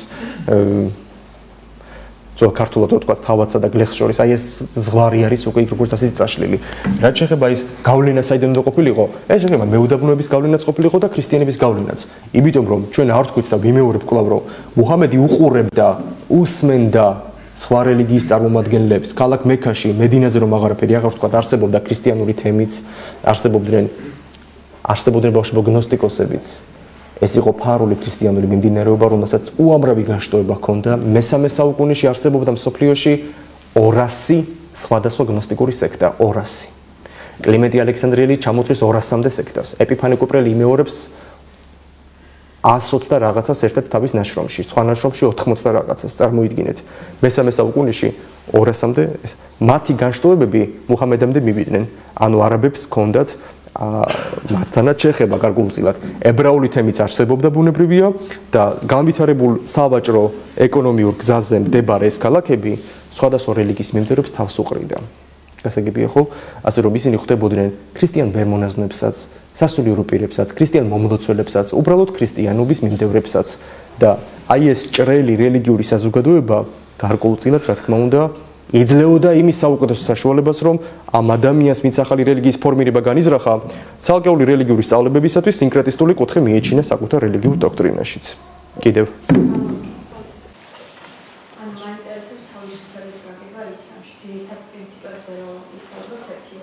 კი, რა თქმა უნდა. საერთოდ ყურანის მიხედვით ყოველივე დედამიწაზე არის ღვთისნება. ანუ ბედის წერა როგორც ასეთი ფატალიზმის შესახებ სწავლება ისლამში გარკვეულ ადგილს ინარჩუნებს. ჩვენ ვერ ვისაუბრებთ ქრისტიანობაში ისლამში თავისუფლების იმგვარ გაგებაზე, რა გაგებას თქვა ქრისტიანობაში ჩადებულია. ქრისტიანობაც ნინო საერთოდ დილემის წინაშე დგას, იმიტომ რომ აი ეს დილემა რა არის? დილემა ჩემი სტუდენტია ჯავახიშვილიდან. დილემა ასეთი არის ამ შემთხვევაში ბავშვებო, რომ აი დავუკვირდით ასეთ რამეს, აი ქრისტიანობაშიც ვამბობთ ჩვენ, ყველაფერი სამყაროში ღმერთის ნებაა. ამავდროულად ქრისტიანობა ამბობს ადამიანი არის აბსოლუტურად თავისუფალი. ღმერთმა იცის ჩემი მომავალი, მაგრამ მე თავისუფალი არსება ვარ. ეხლა ეს როგორ უნდა ვათანამშრომლოთ ერთმანეთთან? ამაზე ბრწყინვალე სწავლება აქვს. იგივე ივანე დამასკელს, ნეტარი ავგუსტინი ამაზე შესანიშნავ ტრაქტატს აქვს დაწერილი. ამაზე წერენ იგივე მეუდაბნოე მამები, აბა დოროთესთანაც არის ამაზე სწავლება, იონეს სინელთანაც, სხვებთან. შორს წაგვიყვანს ჩვენ ეხლა ესეთი განზოგადება. ქრისტიანობისაგან განსხვავებით ისლამში დეტერმინიზმი, როგორც ასეთი აუცილებლობით გამოწვეული გადაჯაჭვულობა მოვლენებს შორის ცოტა უფრო ფანატიკურად არის გაგებული. ადამიანის თავისუფლებას ისინი არ უარყოფენ, მაგრამ ადამიანი ყურმოჭრილი მონაა ღმერთის ხელში, ვიდრე თავისუფალი არჩევანის წინაშე მდგომი უმაღლესი ქმნილება დედამიწაზე, უმაღლესი გონიერი არსება. აი მე ერთ სხვა მაგალითს მოვიყვან. არის ერთ-ერთი სასულიერო პირი ათონის წმინდა მთაზე ერთ-ერთ მონასტერში, რომელიც ადრე იყო მუსლიმი. ქალაქ ისპაჰანიდან, ირანიდან, შიიტი იყო ოდესღაც. იგი თავის ერთ-ერთ წელში მოგვითხრობს ტრანსფორმაციაზე, როგორ მივიდა ისლამიდან ქრისტიანობამდე და როდესაც უკვე გახდა მერე მონაზონი და საერთოდ მიაღწია იერარქიულ ხარისხსაც, არქიმანდრიტია დღეს. აი მე მის ნაწერში ერთი აზრი დავიჭირე თავის დროზე, რომ აი რას ამბობს იცით რომ აი როდესაც რელიგიური კრიზისი მქონდაო და ღმერთს ვეძებდიო, დედამ ყურანი მომიტანაო, გაუხარდაო, რომ ეს კაცი ბავშვი იყო 60-იან წლებში და 60-იან წლების ირანი იყო, რა ვიცი, მუსლიმური ის გარდა ყველაფერი ეთქმოდა უკანასკნელმა შაჰმა მოჰამედ რეზა ფეხლევიმ გაატარა ენკაბალესეფით თეთრი რევოლუცია ირანში, რომლის შედეგიც იყო ის, რომ ფაქტობრივად ადამიანებმა დაივიწყეს ისლამი. ხო და აი აქ რა ხდებოდა ახლა ეს ბავშვი იხსენებს, ანუ მაშინ ბავშვი იყო ეს ასეთი არქიმანდრიტი, რომ დედამ ყურანი მომიტანაო და კითხულობდიო და ჩემთვისო ისლამის ღმერთი, რომელიც ყურანში დარჩა, ბოლომდე დარჩა თითის მქნეველი, მუქარების შემცველი, თავიდან ბოლომდე, ასე ვთქვათ, აი ერთი უდიდესი დიქტატორი, ღმერთი როგორც ასეთი. ანუ მე ვერ დავინახე სიყვარული, რომელიც მე კარგი გაგებით გამახარებდა. ამიტომაც მე უშუალოდ ვერ ვიპოვეო და არა მარტო მრისხანე დიქტატორი, არამედ მან ესეც შეაფასა. თავიდან ბოლომდე მეტაფიზიკური. ქრისტიანობის გამარჯვება რაში იყო? ქრისტიანობის გენია იყო ის, რომ მეტაფიზიკა ფიზიკად აქცია. ანუ ღმერთი განკაცდა. უდიდესი საიდუმლო ვიხილეთ ძმებო. ღმერთი გამოჩნდა ხორცით, როგორც პავლე ამბობს. და ამითი ქრისტიანობამ განაცხადა, რომ ის რაც ხელმიუწვდომელია, ის შესაძლებელია სრულად ხელმისაწვდომი გახდეს. ანუ ვიმეორებ იმატერიალური სამყარო მატერიალურში შეიძლება რომ გაფორმდეს. ანუ ღმერთი ხორცილის სახით მოვიდეს დედამიწაზე. თავისუფლება, როგორც ასეთი, რა თქმა უნდა, თანამედროვე ისლამური თეოლოგია ძალიან დიდ ყურადღებას აქცევს. მე 2 წლის წინ მივიღე სასულიერო აკადემიის ეგიდით მონაწილეობა ირანის ქალაქ ყუმში გამართულ მორიგ კონგრესზე ისლამთან დაკავშირებით და მე მახსოვს უბრალოდ აი ჩამოთვალო ეხლა დარწმუნდებით რომ თანამედროვე მუსლიმი თეოლოგების დიდი ნაწილი სწორედ იმ თემებზე გამოდიოდნენ სიტყვებით, რომელი თემებიც თქვა ისლამის სუსტი წერტილებია, ხო ხდებით? ანუ ცდილობენ რომ ისლამი გაამართლონ თავისუფლება, ცივილიზაციასთან შერიგება, ხო ხდებით? ანუ ადამიანის თავისუფლების საზოგადოებაში ინტეგრაციის პროცესი. აი მაგალითად გავიხსენოთ შირინ ებადი, ვინ იყო შირინ ებადი? ნუ არის ახლა 1947 წელს დაიბადა. პირველი მუსლიმი ქალი ირანელი, რომელმაც მიიღო ნობელის პრემია მშვიდობის დარგში. პაკისტანელმაც ხომ მიიღო წელს მალალა მაიამ გოგომ და შირინ ებადი იყო ირანში ჯერ სასამართლო სისტემაში მუშაობდა შაჰის დროს რევოლუციის შემდეგ ადვოკატური მოღვაწეობა დაიწყო. შირინ ებადი ყველაზე მეტად ამ კითხვას უსმენენ ისტორიაში. როგორ ათავსდება ადამიანის თავისუფლება და ისლამი ერთმანეთთან, იმიტომ რომ ისლამური საზოგადოება შეუთავსებად იცნება არის თავისუფლების დასავლურ გაგებასთან. სადაც პიროვნების აბსოლუტური თავისუფლება უნდა იყოს დაფუძნებული. მე ადამიანი ვირჩევ, რა უნდა ვაკეთო, რა რელიგია მინდა, საერთოდ მივდევდი, არ მივდევდე და მე რაც გინდა ვიცხოვრო, რა რწმენაც არ უნდა მქონდეს, რა ცხოვრების სტილიც არ უნდა მქონდეს, არობის არ აქვს უფლება რომ მე საზოგადოებაში შემეხონ. თქვა, ეს არის დასავლური თავისუფლების იდეალი. ისლამთან როგორ თანხდება ეს ყველაფერი? და შირინ ებადმა საგანგებო წიგნი დაწერა, საგანგებო წიგნი სადაც იგი ცდილობს დაადასტუროს, ხო ხდებით? ახლა შირინ ებადი რატო ვახსენეთ? ავტორიტეტული ადამიანია დღესაც, მისი ერთ-ერთი სხვა წიგნი, ოღონდ ეხლახანს გამოვიდა ქართულ ენაზე. შირინ ებადი ცდილობს, რომ ეს თავისუფლების იდეა და ისლამური საზოგადოების ერთმანეთთან თანამშრომლობის ეს პრობლემა გადაჭრას. და ბოლოს აი მაგალითად მოჰამედ ალი ხათამი, ირანის ყოფილი პრეზიდენტი, ვინც იყო ნეჟადიმდე, მან წამოაყენა გაეროში 2000 წელს მოგეხსენება ცივილიზაცია და დიალოგის შესახებ ცნობილი პროგრამა, რომელსაც ძალიან ბევრი კულტურული ღონისძიება მოყვა მსოფლიოში. მისი უწმინდესობა სწორედ ამ პროგრამის ფარგლებში იყო ირანში ჩასული 2001 წელს, როდესაც იმოგზაურა იქ. ანუ რის თქმა გვინდა იცით, რომ მოჰამედ ალი ხათამის წიგნი, ვისაც აქვს საკითხული ან გადაშლილი, ზოგადად ნახავთ თქვენ, რომ ეს უდიდესი ლიდერი თქვა აი ამ 70 მილიონიანი ქვეყნისა, ძირითადად აი ასე ვთქვათ აწვება ძირითადად ამახვილებს ყურადღებას სწორედ აი ამ ფაქტორზე, რომ ისლამი არ არის შეუთავსებადი ცნება, შეუთავსებელი მსოფლმხედველობა პიროვნების თავისუფლებასთან, ისევე როგორც ზოგადად ცივილიზაციის წინ გადადგმულ ნაბიჯებთან, ანუ თამამად შეიძლება ამ ყველაფრის მორგება. გააჩნია ვინ როგორ გააკეთებს რელიგიის ინტერპრეტაციას. ანუ ვინ რა კუთხის განმარტებულ ისლამს გვთავაზობს ჩვენ. ამიტომ არის რომ შიიტებს სხვანაირად ესმით თქვა და სუნიტებს სხვანაირად ეს უკვე აღარ არის პრობლემა. პრობლემა არის ის რომ თქვა გამოჩნდნენ თქვა ბოკო ჰარამა, ალ-ქაიდა, გაჩნდა რაღაც საშინელი ტერორისტული ორგანიზაციები, რომელიც ისლამს განმარტავენ როგორ აგებული არის სუიციდზე, თვითმკვლელობაზე, ტერორზე, განადგურებაზე, ადამიანების დაშინებაზე და ზოგადად ცივილიზაციის მოსპობაზე. აი, დიახ, აი ახლა უკვე ახალ პრობლემაზე წავთ და ახლა უკვე ალბათ ჯობია უკვე სხვა თემებიც თუ იქნება, უბრალოდ კიდევ ერთხელ ვიმეორებ, რომ ჩვენ ვადგებით ერთ ძირითად პრობლემას. რა არის ტექსტი როგორც ასეთი და რა არის ტექსტის ინტერპრეტაციის შესაძლებლობის პარკლები. სადამდე შეიძლება მოხდეს მისი განმარტება. ანუ პარამეტრები სად გადის, სად შეიძლება მას უკვე წერტილი დაესვას. რომელიც ჩვენ უკვე ფუნდამენტურ საზოგადოებას გვთავაზობს. სადაც ბავშვებს ზრდიან თქვა თვითმკვლელებად, სადაც მათ ზრდიან იმ შეგნებით, რომ ყველაფერი არაისლამური არის დამღუპველი, გამანადგურებელი და შეიძლება ითქვას, რომ ადამიანი ნეგატიურად უნდა იყოს მის მიერ გაწყობილი. ეხლა დრო და დრო ეს ახალი ამბავი არ არის. რო თქვენ რო ხედავთ თქვა მაგალითად რომ შობა დღეს ახლა იქ პარიზში დახოცეს ის გაზეთის რედაქტორი და თქვა ეს რედკოლეგიის წევრები ის რო თქვა გუშინ წინ 21 ქრისტიანს თავი მოკვეთეს თქვა ლიბიაში სუცხელცხელი ამბებია ხო აი წელს მოხდა ეს ყველაფერი ანუ ეს ამბები თქვა და ნიგერიაში აგერ რამდენიმე კვირის წინ რამდენი ადამიანი დახოცეს ბოკო ჰარამა ზუსტად 1 წლის წინ 2014 წლის გაზაფხულზე შეერაცხა გაერომ ოფიციალურ ტერორისტულ ორგანიზაციად ანუ 2 წლის წინ 2013 წელს ჯერ ფიქრობდნენ რომ ვინ იყვნენ რა იყვნენ ხო ხდებით ვისაც გაქვთ ნანახი 2013 წელს ნაციონალური გეოგრაფიული ჟურნალის სტატია უნიკალური რომელიც დაიწერა სწორედ ბოკო ჰარამას შესახებ ის ჟურნალისტი ვინცაც დაწერა კითხვის ნიშნის ქვეშ არის რომ აი ხედავთ თუ ეს ისლამის სახელით გამოდიან და ნიგერიაში მშვიდობიან მოსახლეობას ხოცავენ ეკლესიებში ვარდებიან მეჩეთებს ანგრევენ მუსლიმებს არინდობენ და უკვე რომ მიხვდნენ ვინ იყვნენ ხო ის ტოლს არ უდებდა ვის უკვე ისლამური ძმების ბრიგადას და სხვა ცნობილ ისლამურ ტერორისტულ ორგანიზაციებს და ოფიციალურად შეირაცხა გაეროს მიერ რეზოლუცია გამოვიდა როგორც ტერორისტული ორგანიზაცია.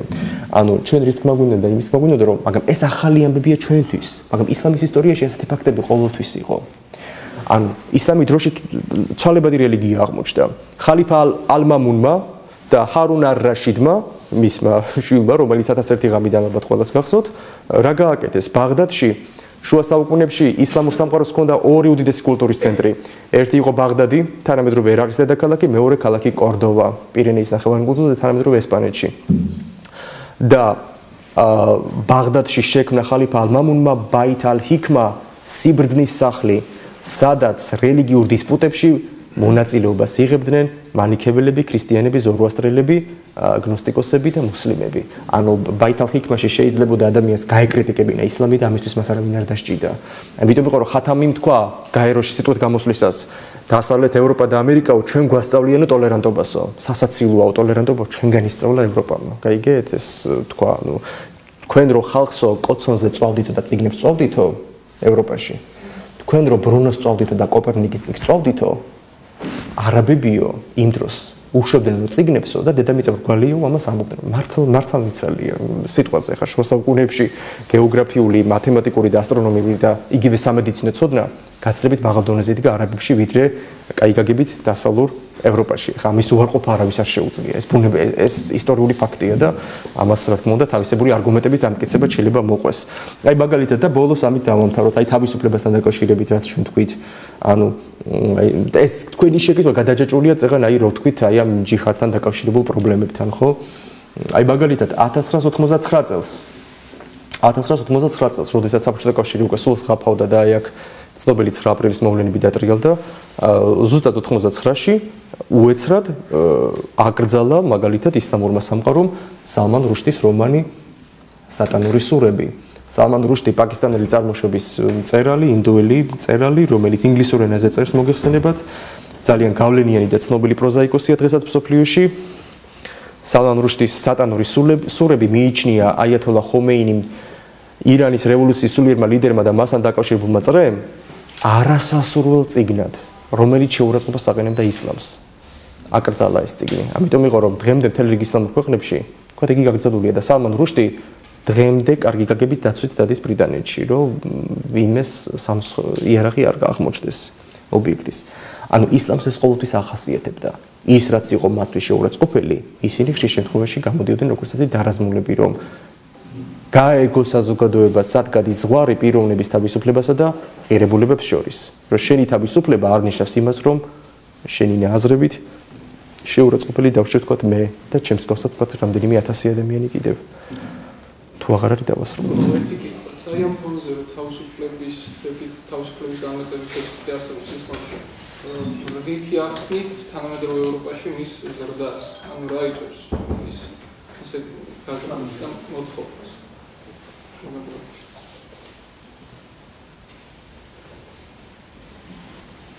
ძალიან ვრცელი სასაუბრო თემა არის მეგობაროებს, ჩვენ ესე მარტივად ვერ ვისაუბრეთ, ეს მდორე პროცესია, თაფლივით მდორე პროცესია, ეს ერთ წელიწადში და ორ წელიწადში არ მომხდარა, რა თქმა უნდა.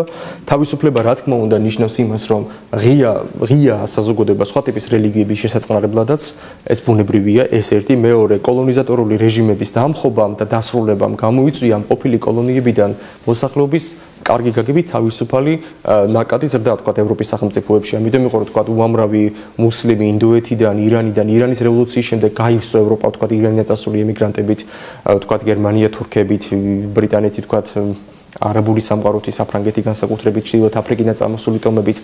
ეს ხალხი, რომელიც წავიდნენ ევროპაში და დამკვიდრდნენ, ბუნებრივია რომ მათი შვილები რელიგიას არ შეიცვლიდნენ ერთეული გამონაკლისების გარდა, ასე რომ ვერც მიხვდა ევროპა იმდენად მზარდი რელიგია გახდა ევროპის კონტინენტზე ისლამი. დღეს აღმოჩნდა, გოგონა, დღეს აღმოჩნდა 2015 წელს შეიძლება ისლამი გარკვეული პრობლემების წინაშე, ანუ დღეს დაფიქრდა ევროპა რომ აი რა მოგვივიდა, კარგი გაგებით ისიც ყველა კი არა, მაგრამ ის რომ თქვა ეს პროცესი ძალიან მდორე და ძალიან ნელი იყო, ჩვენ შეგვიძლია ითქვას, რომ ამას ადამიანები ძალიან ესე მარტივად და ესე ადვილად ვერ ხვდებოდნენ. ეს ძალიან ნელა მოხდა. რა იზიდავს ამას ვერ ვიტყვით ჩვენ, მაგრამ ჩვენ აუცილებლად უნდა ამოვიდეთ მაჩვენებლებიდან. სად არის მზარდი რელიგია ისლამი როგორც ასეთი? მზარდი რელიგია ისლამი არის ძირითადად აფრიკის კონტინენტზე, ვიმეორებ და სამხრეთ-აღმოსავლეთ აზიის ქვეყნებში. და პასუხი მასზე არის ბევრი, მაგრამ მე გეტყვით ყველაზე მარტივ პასუხს. ანუ რა უწყობს ხელს ისლამის ზრდას? სოციალური ფაქტორები ნაკლებად უნდა გავითვალისწინოთ, უფრო მეტად გვაინტერესებს სოფხედელობრივი ფაქტორი. სოფხედელობრივი ფაქტორი კი არის ყველაზე მარტივი. ადამიანების გონება და ადამიანური ცნობიერება ძალიან მარტივად იღებს ისლამურ დოგმებს და ადვილად წოდება მას. ადამიანისთვის, რომელიც ღმერთს ეძებს, გაცილებით უფრო ადვილად მისაღები და გასაცნობიერებელი ხდება ფაქტი, რომ ღმერთი არის ერთი, ვიდრე ის, რომ თქვათ, ღმერთი არის არსით ერთი და ჰიპოსტასით თქვათ სამი და ასე შემდეგ. ანუ ადამიანებს მარტივად რო თქვათ, ბანალურად უფრო სწორად უმარტივდებათ ისლამი. ჩემი დაკვირვებით და ჩემი როგორც ამ შემთხვევაში თქვათ ამ საკითხებზე გარკვეულწილად მომუშავე ადამიანის თვალსაზრისით, ეს ერთ-ერთი ყველაზე მთავარი განმაპირობებელი ფაქტორია. ანუ გონებისათვის შეძლების დაგვარად ადვილად მისაწვდომი დოგმები. კიდევ ლოცვას ვამბობენ დღეში 5 ჯერ. ერთი წუთი გოგონა არ დაჭდე. დღეში 5 ჯერ ვამბობენ ლოცვას. ძირითადად სალათალ. მარცის რას საუბრობს დიახ. და არაბულ ენაზე მარტო. არაბულ ენაზე უნდა წარმოითქვას ლოცვა აუცილებლად. თუმცა ბოლო წლებში შეიმჩნევა ისლამურ სამყაროში ტენდენცია, რომ ლოცვის არაბულ ენაზე წარმოთქმის პარალელურად მან მშობლიურ ენაზეც წარმოთქვას ლოცვა. ანუ იგივე ისლამი, აი როგორც ვთქვათ, კათოლიკური რომი აწყდება ვთქვათ ამ პრობლემას, რომ ადამიანებმა მესა, მათი ღვთისმსახურება გაიგონ მათთვის მშობლიურ ენაზე, ხო, რომ ის არ გახდეს მარტო რაღაც ცარიელი სიტყვების ბრაკაბროკი და რაღაც სიმბოლოების რახარუხი, ისე ისლამში ვთქვათ ეს პრობლემა არსებობს, რომ ადამიანმა გააცნობიეროს უკვე ლოცვის ტექსტი როგორც ასეთი. ანუ არაბული ენის საკრალიზაცია იმ დოზით აღარ არის გაგებული. რა თქმა უნდა, კლასიკური ფორმულირება იმ ენაზე უნდა წარმოითქვას. ლოცვა წარმოიქმნება დღეში 5 გზის, მზის სამოსვლის წინ, მზის სამოსვლისას, შუაგულ მზეზე, სალათალ ზუჰრ, მერე მზის ჩასვლის წინ და მზის ჩასვლის შემდეგ. შინაარსი როგორია ეს იგი რაც თქვით ჩვენ? იგი შედგება ცალკეული რაქათებისაგან, ანუ ცალკეული მუხმუდრეგისაგან, რასაც ჩვენ მეტანიას უწოდებთ, გარეგნული ფორმით, როდესაც მუსლიმი აუცილებლად წმინდა ადგილას, ანუ სისუფთავით გამორჩეულ ადგილას უნდა წარმოთქვდეს ამ ლოცვას და თავისი შუბლი ნიშნად იმისა, რომ მეტანია ზუსტად შეასრულა პატარა ქვას უნდა დაადოს.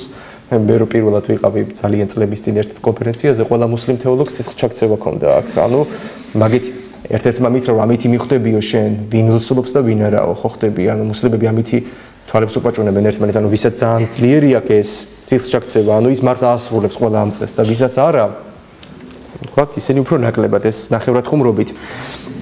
ლოცვა არის ძირითადად ყურანიდან ამოღებული ტექსტების, განსაკუთრებით პირველი სურის და ბოლოში არსებული რამდენიმე სურის ტექსტების კომბინაცია, ისე როგორც მას ემატება გარკვეული, ასე ვთქვათ, ისლამური თეოლოგების მიერ შედგენილი სადიდებელი ფორმულები. ანუ ძირითადი ნაწილი მაინც, ხო? თავარი, ძირითადი არქეტიპი ემყარება ყურანის ტექსტს. მე გიმეორებ, რომ ყურანის 114 სურიდან ყველაზე პატარა, პირველი სურა არის პატარა, მერე მოდის შედარებით უფრო დიდი მოცულობის სურები, მეორე, მესამე, მეოთხე, მეხუთე, რომელიც დაახლოებით 200-ზე მეტ აიას შეიცავს თავის თავში და მერე პატარ-პატარების ზედადის უკვე არის რამდენიმე სურა ბოლოში, სადაც სურაღაც 2-3 აია არის მოქცეული. ანუ როგორც აი ფსალმუნები თქვათ, ზოგი დიდია მაგალითად და ზოგიერთი ძალიან პატარაა, თქვათ 4-5 მუხლისაგან შედგება. მითხარი.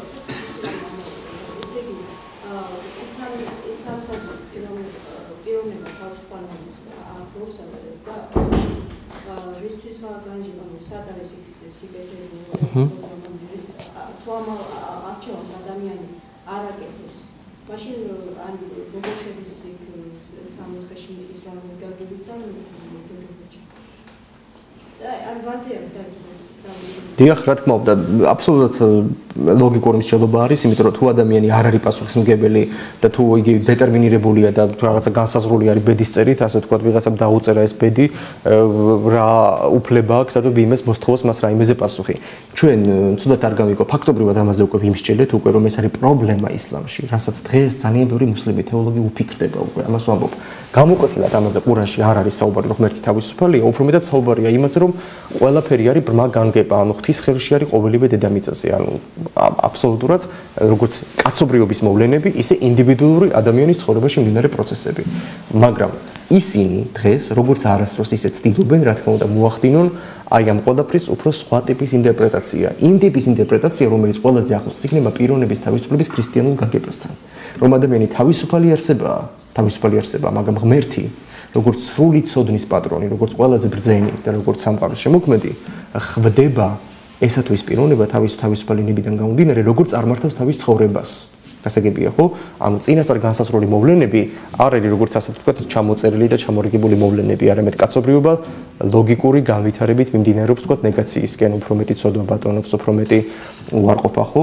აი როგორც ძველახმაში იყო წინასწარმეტყველება, ხო არ იყო არასოდეს, ვთქვათ, აი ესეთი დოგმის სახით მოცემული. ებრაელი წინასწარმეტყველები თავიანთი ერის ბედუქუღმართი ცხოვრებიდან გამომდინარე ხვდებოდნენ, ვთქვათ, რა როგორ მოხდებოდა. ხშირ შემთხვევაში ისინი წინასწარმეტყველებასთან ერთად იყვნენ უდიდესი პოლიტიკური პროგნოზიორებიც. მათ შეეძლოთ უდიდესი ანალიზი გაეკეთებინათ. ეს იქნება ესე, ეს იქნება ასე. ნახეთ იერემია როგორ ლაპარაკობს ბიბლიაში.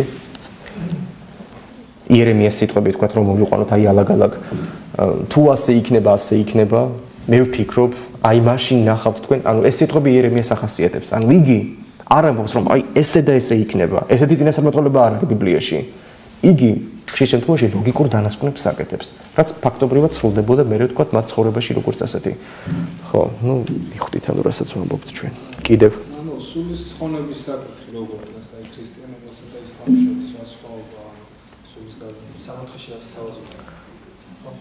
გასაგებ ძალიან მოკლედ და პატარა პასუხებს გაგცემთ უკვე, იმიტომ რომ დრო ალბათ ძალიან გაიწელა, უკვე 9 საათი ხდება. მეგობრებო, თამამად შეიძლება ითქვას ყოველ მიზეს გარეშე, რომ ისლამში სამოთხე ისევე როგორც იმატერიალური სამყარო, ჯოჯოხეთი იქნება ეს თქო, ზოგადად ადამიანის სულის სიკვდილის შემდგომი მეტაფიზიკური სივრცე, შე შემთხვევაში უკიდურესად და უკიდეგანოდ ხასიათდება მატერიალური სამყაროსათვის დამახასიათებელი ცნებებითა და ტერმინებით. თქვათ ის რომ თქვათ შეიძლება ადამიანი იყო რაღაცა როგორც სამოთხის ძველი ახთმის გაგება არსებობდა, კარგი გაგებით შეიძლება ითქვას აი ეს, ან რაღაც იეჰოვას მოწმეებში არსებობდეს რაღაცა დედამიწაზე არსებული რაღაცა სამკვიდრებელი, როგორც ასეთი. თუმცა ვიმეორებ, ეს სამხრივად არ უნდა გავიგოთ ესეთი, რომ მართლა სამოთხე არის რაღაც ნაკადულების და წიფეხილის თავზე ყრა. ეს ყველაფერი არის შე შემთხვევაში ზოგი მეცნიერის მიხედვით სწორედაც რომ სიმბოლურად გასაგები. ანუ აქ ჩვენ ისევ ახალ პრობლემას ვაწყდებით, ბავშვებო. არსებობს ყურანის ბუკვალური გაგება და არსებობს ყურანის სიმბოლური ალეგორიული გაგება, რომელიც ძალიან პოპულარული არის დღეს და აგერ სუფიზმის საერთოდ სხვა გაგებას არ ხედავდა მასში არასოდეს შეიძლება ითქვას. ასე რომ გამოკვეთილი სწავლება ეხლა რაღაცა რო თქვა ვიღაცა ჩამქვალოს, მაგრამ აი ესეთი დაპროგრამებული სწავლება არც ქრისტიანობას არ გააჩნია. თქვა რომ აი ზუსტად აი ეს რაღაცა ჩვენ ვამბობთ, აი ასტრონომიული გაგებით რომ პირველ დღეს ეს მოხდება, მესამე დღეს ის საზღვრები მეშვიდე. ეს უფრო გადმოცემებზე დაფუძნებული სწავლება, თორე არავის არ აქვს უფლება რომ ეს დოგმატად გამოაცხადოს. არც ერთი მსოფლიო საეკლესიო კრება არცად არ წერს და არც ერთი წმინდა მამა დოგმატის სახით არ გვთავაზობთ ჩვენ სულის მოგზაურობას ეს ასტრალურ სივრცეებში ზუსტად აი ესე.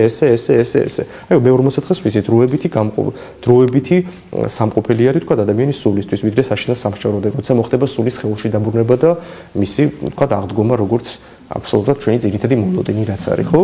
და აი ისლამში როგორც ასეთი აგრეთვე არ არსებობს თქვა აი ესეთი კონკრეტული და დაწვრილმანებითი სწავლება ამ საკითხებთან დაკავშირებით. აი მე ერთი გოგონა იყო, რომელიც ჩვენ დროს სწავლობდა, მე ისწავლა მან სირიაში, მაშინ მშვიდობა იყო სირიაში, დღეს ახლა ქვაქვაღაზე აღარ დატოვეს აი საშინელი ომის დროს.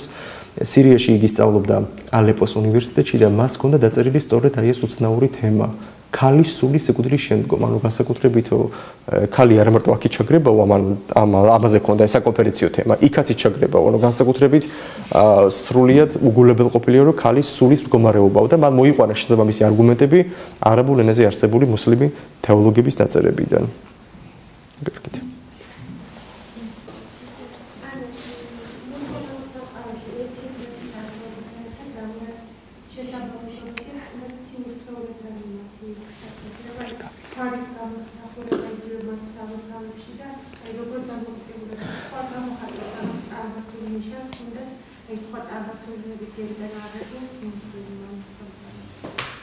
არა. ეხლა როგორი მდგომარეობა არის? ხა კალენდარზე საუბარი ძალიან შორს წაგვიყვანს უკიდურესად, თვარის კალენდარი რა არის, მზის კალენდარი რა არის და შესაბამისობები მასთან.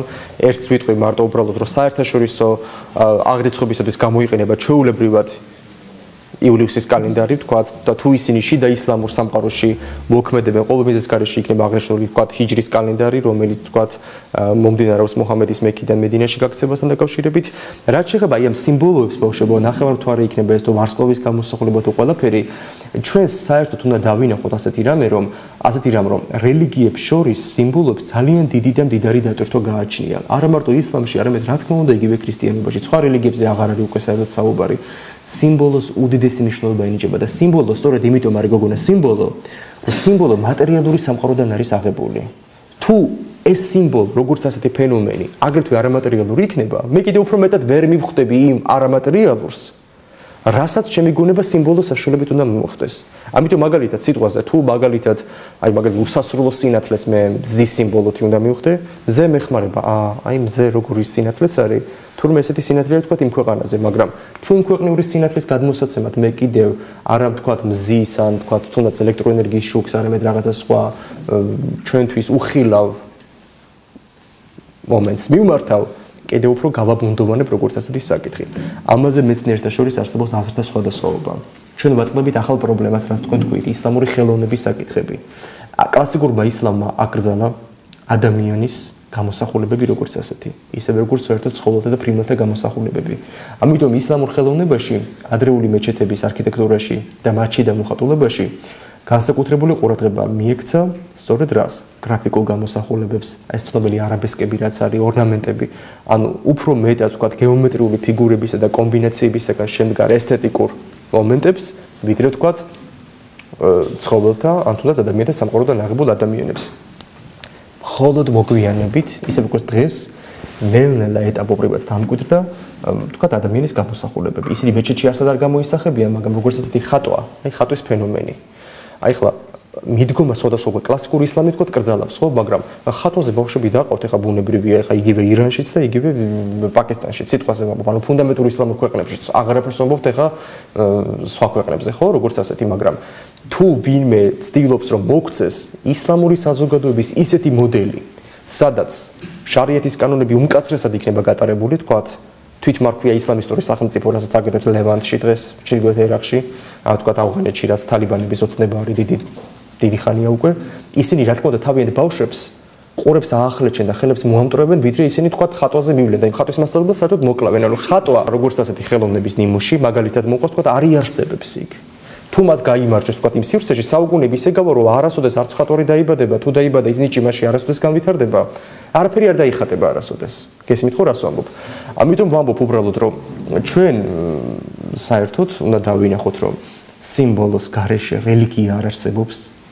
არც ერთი მონოთეისტური რელიგია და არც ერთი წარმართული რელიგია მით უმეტეს. და ეს სიმბოლოები თავიანთი წარმოშობით და თავიანთი თანამედროვე გაგებით და დანიშნულებით თუ დროში ინტერპრეტაციით ეს საერთოდ ცალკე საგანია ზოგადად. რელიგიური სიმბოლიკის ისტორია, ამაზე გამოდის ფუნდამენტური ენციკლოპედიები, კრებულები, ახალი მოსაზრებები ხო ხდებით და იგივე მთვარესთან დაკავშირებით თქვენ იმდენ მოსაზრებას ნახავთ თქვენ რომ გაოცებულები დარჩებით. აი მაგალითად აი ყურანის ცალკეული სურები, პირველად ესეთი სურა არის მეორე სურა, ძროხის სურა. რო გადავშალოთ ჩვენ, იწყება ასე. პირველი აია. ალიფ, ლამ, მიმ. სამი არაბული ასო, ალიფი, ანუ ა, ლამი და მიმი, ანუ ლ, մ. არაფერი მეტი. სამი თანხმოვანი. დღემდე კამათობენ მუსლიმი თეოლოგები, რატომ იწყება ყურანის დაახლოებით 20-მდე სურა ამ სამი არაბული თანხმოვანით. ზოგი მეცნიერი მიიჩნევს და ფიქრობს, რომ მისი საიდუმლო შიფრის გასაღები იმალება შიიტები ფიქრობენ მე-12 იმამთან, რომელიც როდესაც მოვა დედამიწაზე, მან ადამიანებს შეუძლია ამცნოს მათი საიდუმლო გასაღები. ზოგი ფიქრობს, რომ ამითი გამოხატული არის ისლამის მიუბაძველობა და აბსოლუტური ორიგინალობა, ანუ სხვადასხვაგვარი გაგება არსებობს. ერთი და იგივე ფენომენი შეიძლება სრულიად სხვადასხვა კუთხით იყოს განმარტებული.